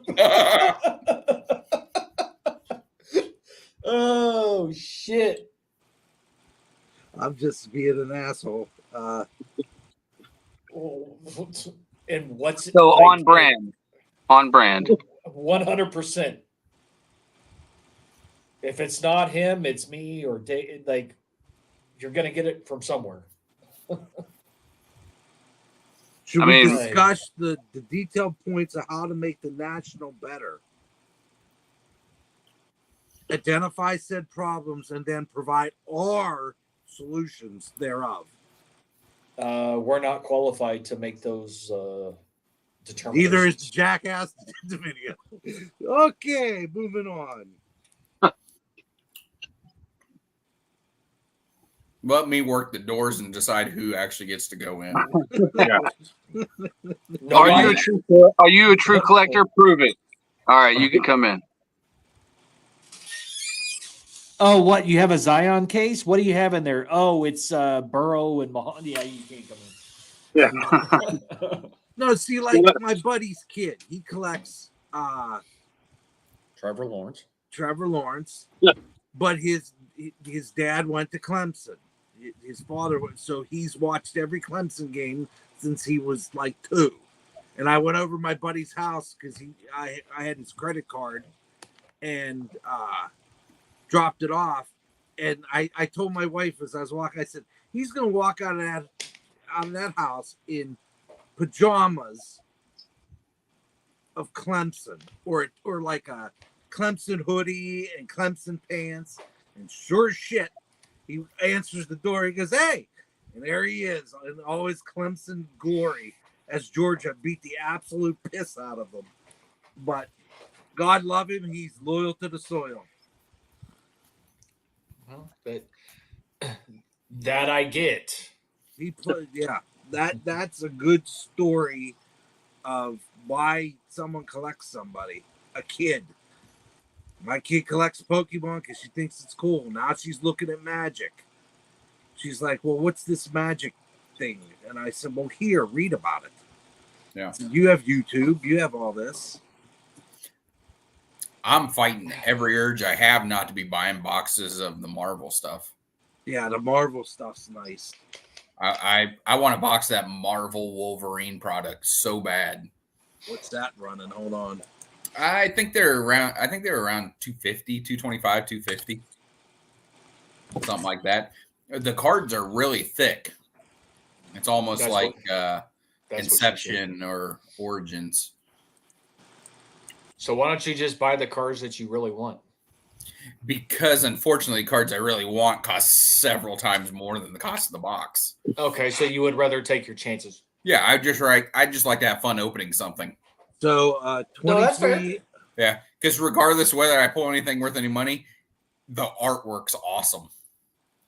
Much better than buying a box of, any sports cards right now for the cost. Topps composite. A 6-box Yeah, case what is an $1,500. abomination that is. What's that? Oh, so Fleer Ultra, Upper Deck Fleer Ultra Marvel Wolverine Hobby Box, $259.95. Yep. So they haven't really even gone up because they've been out for a minute. A 6-box case is $1,524.95, and a 12-box case is $299.95 on sale. Regular $329.95. Yeah, I would like to buy a box of that. I just haven't done it. Let's see here. Dave, you ended up saying something, but then you didn't repeat. Not huh? You ended up saying something. No, I wanted to hear what Brittany was saying. That you Oh. should have mumbled the prices. I thought I heard. Mackerel. I thought I heard a box was $15.99, and I'm like, So 6-box case. 6-box case. yeah, but I can hear that part. So they have animation cells in here. Those are cool as hell. Mm-hmm. They have EX. Yep. But I'm looking at the Gambit right now, numbered to 56, and it's cool. Yep. And it has the platinums. Yeah, they have platinum medallions. I'm looking at the Beast one right now. Yeah. Any They've games got a here? lot of. They've got a really, because I think they even have like emerald medallions that aren't even numbered. They're just the green, and they just look cool. They have the Ultra Stars, like the hockey from 12-13. Wolverine, $80. Yeah, anything. And well, one of the things I really like is they have a lot of artist signed stuff in there. So like sketch type things. They have sketches. They have the signed film cells. They have all Gotcha. kinds of cool things. Lots. I mean, I'm wanting to hit Gambit and Wolverine and Deadpool and Punisher. Those types. Yeah, the big ticket guys. Yeah. Of course. Oh, why wouldn't? So Wolverine Psylocke Emerald medallion, emerald, numbered to 10, Oh, they are numbered. Oh, $959. yeah, that's strong. She's a minor character. Well, she's very popular though. Yes, she is. But in the greatest, they have Jambalaya in here too. Yep. So here's Cable for $300. Cable's another one I would like to hit some stuff of. I like him. You didn't say Gabagool. Asshole. Fucking came in here and crop dusted. He's still sitting here, but holy crap. These Yeesh. there's Juggernaut is another one. Yeah. Hey, has some really cool looking cards in there. These Ultra Abilities, they're Mhm. kind of like they got like hollow foil in the background. Those are pretty decent looking too. Yeah, I watched a case break of it with a guy on Instagram. He's a real cool guy. He doesn't do very many. He isn't like a big, huge breaker or anything like that. He just has a group of people that will come in and they'll bust a case of something. Yeah, these look pretty cool. $6 or $12? Not that it matters. I think they're 6-boxers. The regular EX Gambit looks cool. Yeah. So. Well, because Vinny mentioned 6-box and then a 12-box case. That's why I was. Oh, did he mention? I didn't hear him mention the 12-boxer. So to me, it sounds like two six box inner cases. It was 12 because I think he busted 6, took a break, came back, busted the other 6. Gotcha. $3,300 a case. That's some serious Panegi. Yeah. And like I said, you said it was $259 a box. I think it came out right around that price, so it hasn't jumped up or anything. Oh, you can get it on eBay for $175 for best offer. I don't buy loose boxes off eBay. No. This is true. No. 6 cards per pack, 12 packs per box. Mm-hmm. And like I said, they're real high quality, thick, nice cards.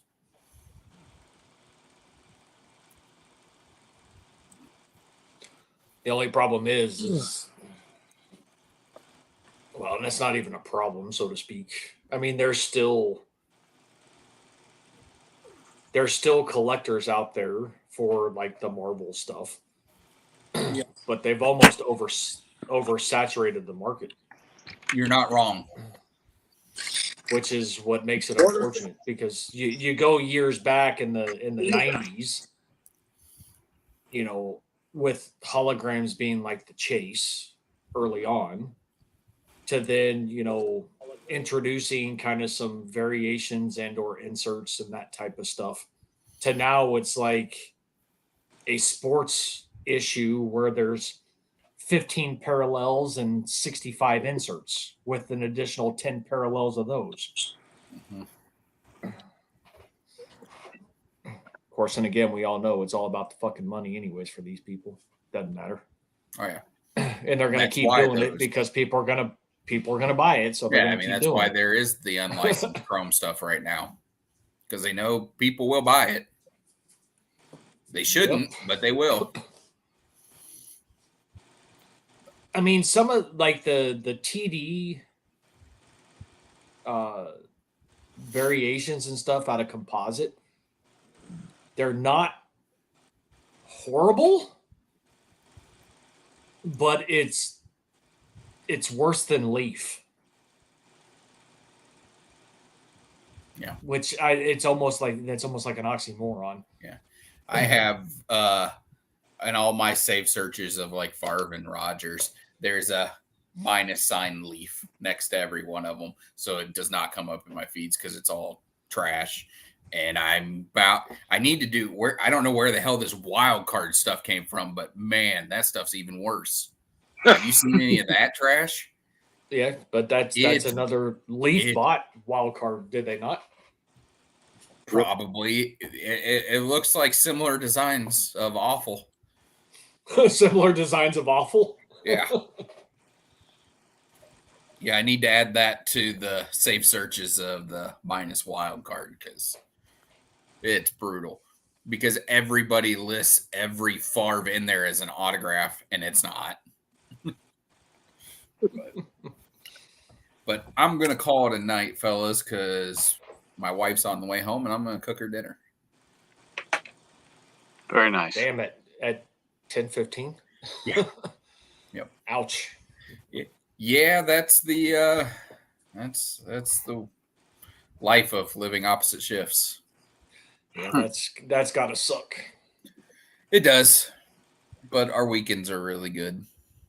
That's all that and matters. then on the Make off, the most of it.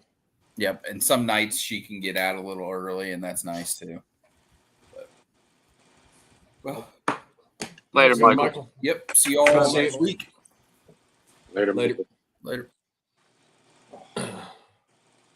Not that we're going to go much longer.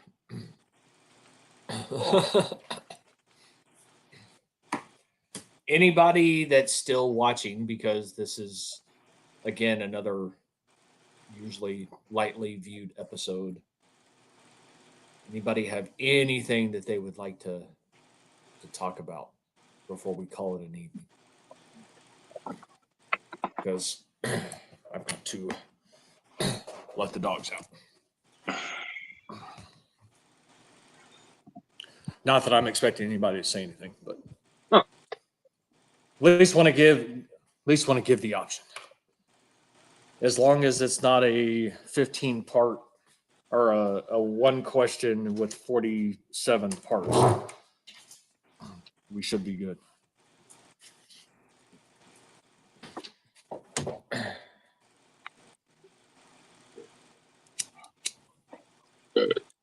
Kind of hard to talk about something that we're not watching. Ty, just for clarification's sake. Yeah. We knew it was on. Charlie, stop. Eating grass is not going to help your gas, dude.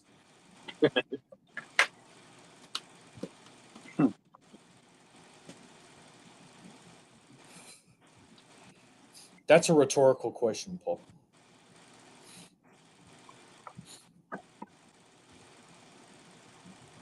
However, Bob, how much lint stuck to an unwrapped Werther's original is too much?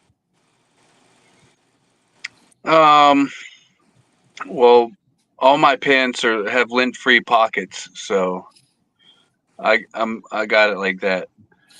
I would say on normal humans, though, you don't want anything, more than say what would come out of a belly button after like 3 days of not showering and wearing undershirts. So probably about the size of a dime.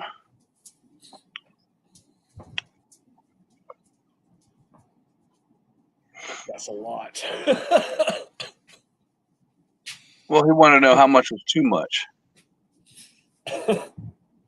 That's a lot, yeah. I mean, I'd be okay. I mean, unwrapped so he's just saying like the wrapper, or are you saying like, oh, like Lint I on got the candy. Lint on the candy. well. I see. I was born in West Virginia, so there's different standards there. I would say like if it's actually if it's an unlike, if I've sucked on it for a little bit, but I want to save it for later, and I just put it in my pocket, it's probably going to be problems.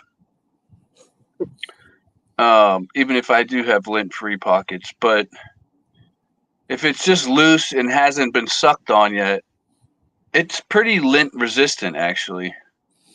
Nothing like a can't fix. What was that again, Bob? Okay. Just making sure that we identified the correct number of Yeah, blows. 2 on each side.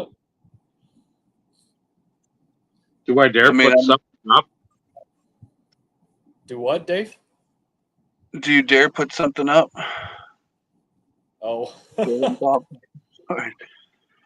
Well, so there were a few. They're all like little mini, just like. So Bill has had a headache for 9 years, and he's kind of settled on the fact that he probably has brain cancer, but won't go to a doctor because he said family members that went in the hospital killed him. They wanted to operate on his 95-year-old grandma and drill a hole this big in her head. Well, I don't know how to like respond to that. Needless to say, Bill likes to embellish a little bit. He saddles up beside me and shows me a picture of like above the knees and from the middle of the back down of a woman in a bikini bottom, right from behind. He's like, "What do you think of Meg Ryan?" And I was like, "How can you tell that's Meg Ryan?" He's like, "I could just tell." So he saw. I'm led to believe that he just saw this random picture, and he knows that it's Meg Ryan because of the way that her rump is shaped. He just knows it's Meg Ryan. So, okay, I said that's a good derriere. I mean, looks. How can I not like that? whether it's Meg Ryan or it isn't. But he also had two quick. We were talking like Steelers football, and he had two stories about he was working he's a plumber. He's the greatest plumber ever, and somebody couldn't work a job but they got billed to work it for. Hey, this is a job. It pays an exuberant amount of money for a short amount of time. Some rich people locally, and they did the job. And afterward, they had a party that all the workers were invited to. And at this party, Rocky Blyer showed up and got really wasted. And apparently, when he left the party, he took like all these high-priced bottles of champagne and like finger food snacks with him to go, because that's something that Rocky Blyer needs to do, because he's not a rich man himself. But like, not just a couple bottles. He said he took like 15, like filled up 5-gallon buckets of champagne bottles, and then like had someone help him carry the hors d'oeuvres back to his mansion next door. All right. And then the last one was he had a run in with. Well, he was out in a field drinking, partying.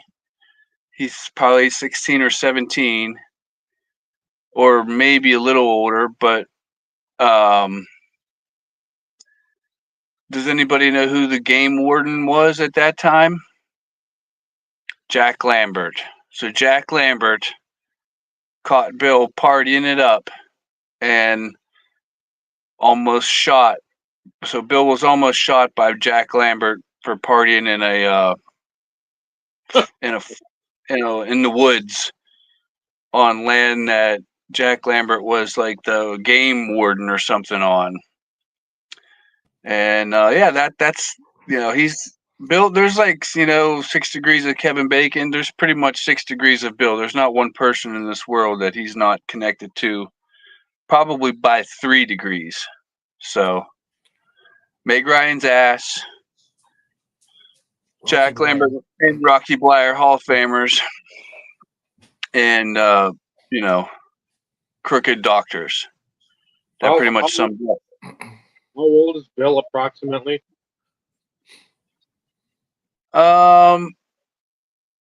Probably born in like his birthday was yesterday, actually. Well, no, it's today, because last night when I worked, he said it was like he was getting off this morning on his birthday. I'm gonna guess. I'm gonna guess he was probably in his late 60s, like between 65 and 69. So I mean, I'm trying to think. Like Jack Lambert's got to be.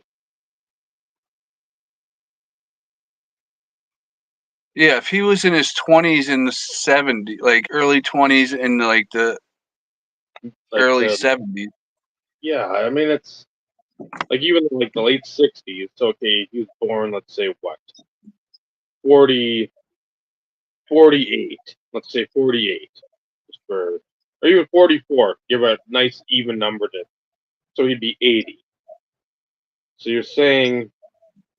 I'm just trying to do the math. I know I'm Minnesota, and math is not my strength here, but Lambert's 72. What was that? Lambert 72. Mm-hmm. So Lambert, when he was playing football, was also a game warden. Pretty much, yeah. That sort of like overlaps. Unless this was like within the last 10 years, Bill was partying in the woods. Which I won't put it past. Yeah, I remember he came in. He must have just dyed his beard, because he still had like it looked like it was a hard like there's hair, and then at least like a centimeter above it was like a hard line of like darkness, but no hair. So Lambert was in fact a game warden. Oh, he definitely was. He definitely was that. But the timeline, I didn't feel like you just don't call out Bill. You just don't question. I mean, listen, if I'm gonna believe some random picture of a girl's rump is Meg Ryan because he knows, I'm definitely not calling out like dates and timelines of when he was almost shot by Jack Lambert. Yeah, you don't step on Superman's cape. You don't spit in the wind. And you don't question Right. Bill's stories. Superman was actually a comic book based on his life. So I don't know if you knew that. I do now. Yeah. Even though that the 30s again, don't try to do the math. Just make it make sense in your head. No. Make it work. Kudos to you for not sitting there looking at him going, what the fuck? No. Because I mean, the man has had a headache for 9 years. I mean, I'll cut him some slack. Normal people would get that checked out, but the local hospital here has killed 5 of his family members. Well, talking about drilling a hole in his 95-year-old grandmother's head, that's almost 2 inches in diameter, and like, yeah, I mean, because that is something that they do. In most accredited hospitals. Well, yeah, I remember seeing like a drill press in the ER. Right. Right. Using the spade bits. Put your head down. They tighten the grip, the vices on the side. So right next to the planer and the bandsaw. Right. Yep. And Vila and Jack Kevorkian. I mean, literally. And those are just the ones I remember. I'm sure, like, I'm sure, like, because there's some that are just like they just kind of go in one ear out the other. One-off statements, Like he sent me. Oh, I told you guys about. He'll send me random video links of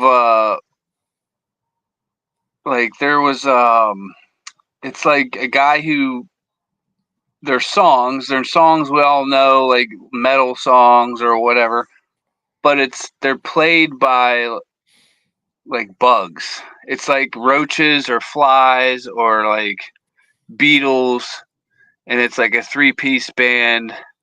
They're like animated, but it's like really real life animated, and he's like telling me how good the animation is because what the bugs are doing on the instruments is really like how the songs are really played, like the guitar and the drums are like lining up just perfectly. I think he thinks they're real bugs playing the music. I was gonna ask, does even though he says the animation's really good, I think he doesn't believe animation can be that good, so it has to be real. It has to be. Bill also believes everything on the internet. I was gonna ask the question: is he one of those that believes everything that he reads? There's a dude in Bill's in aisle 5. Mike is in aisle 2. Mike's a big like conspiracy theory guy. Like, was asking me what I know about the Earth being flat, and apparently there's some planet between like Mars and Saturn or something that can sustain life. And I'm just like, I don't know, Mike. I mean, I feel like that's a pretty big story. Like that would be all over the news. People would know about that. I don't know if you should get your news from Facebook Reels. It just seems like, insufficient. But what do I know? I get mine from YouTube Shorts. So Well, other than Mars and our galaxy, there is nothing that can sustain life. Okay, that's a bit of a stretch, but like, I mean, I'm pretty sure they're going to colonize the sun at some point. I mean, I read an article about it. I mean, I'm no sun scientist, but I'm pretty sure that's possible. Why wouldn't it be? if you say so, Bob. I believe. After should listening we to start? Bill, I think I hope I think- our fans are taking notes. they're doing something. They're making dinner. Yeah. So yeah, I'll report back with any new findings. Well, yeah, because we have to start ending every show with that segment. I'm waiting for reruns because there's going to come a time when he's just going to start telling me the stories he told me 2 months ago, and I'll see if the details are the same. Well, that works too. Yeah. There'll be a recorded history of it, so all you have to do is for right. the shows that you know you're on, pull it up and go to the very end because this will be the second week. You want to guess what Bill's favorite sport is? Cricket. NASCAR. He's a NASCAR guy. Not that there's anything wrong with that. You got to ask him who his favorite driver is currently and in the past. Well, it's the 3 car. I was going to say that's got to be your. He's an Earnhardt guy. And he explained to me how I said that didn't look like that big of a crash. And then he explained to me how his head popped off because it hit here and it went this way and it hit here and then it popped it off that way. I don't remember him being decapitated, but I'm pretty sure that he was not. No, I think there's one forced trauma to the chest, and because he had that open-faced helmet, that was another thing that didn't really bode well for that direct crash. It was a tragic accident. Like even with the safety measures that everything had to happen a certain way. And it did. And Yeah. in his situation, everything happened exactly how it needed to happen for him to die from it. But hence the reason why they improved. don't they strap on some of it in the the other back stuff. of the head now? Like, isn't there isn't the helmet like strapped into the back of the chair now and stuff, so it can't like come forward? You have the Hans device, and then you got like the telephone cord type thing that's hooked somewhere, so you're not like just violently whipping around in there. So, and then I think you're further in that seat, so it's almost like a Barca lounger, and you've got the. It's not like the Indy car, but you've got like the head things here, Right. so you're not like just. Because I remember back in the day, if they had the in car, you'd see that head just like you're a bobblehead in there. But man, how do these guys you hit? You're not getting a concussion at the very least. So, Scrambled egg brains. All right, Vinny, come back so we can wrap up. well, thank you all for watching this interesting 2.5 hour journey to talk some football. We did. Some dude. Had to get Bill in there. Some childhood crushes. Childhood That crushes. That one chick from Disney. Yeah, the one chick from Disney. The singer, the blonde girl. We all remember her and know her so vividly. Lindsay Lohan? What? I hope hope Vincenzo's not having to do like some sort of artist drawing for like a crime. Describe the perpetrator. Faces I remember. Names? This lady, she was about yay high. She had eyes and a nose and She a had mouth. some hair. She had a Disney jacket on.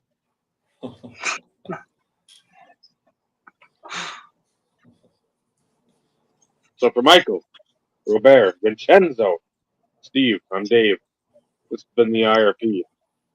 Remember, collecting cards and making useless videos about those cards, it's a wonderful hobby. The friendships you forge along the way, it's what really matters. Good night, everyone. Good night, everybody.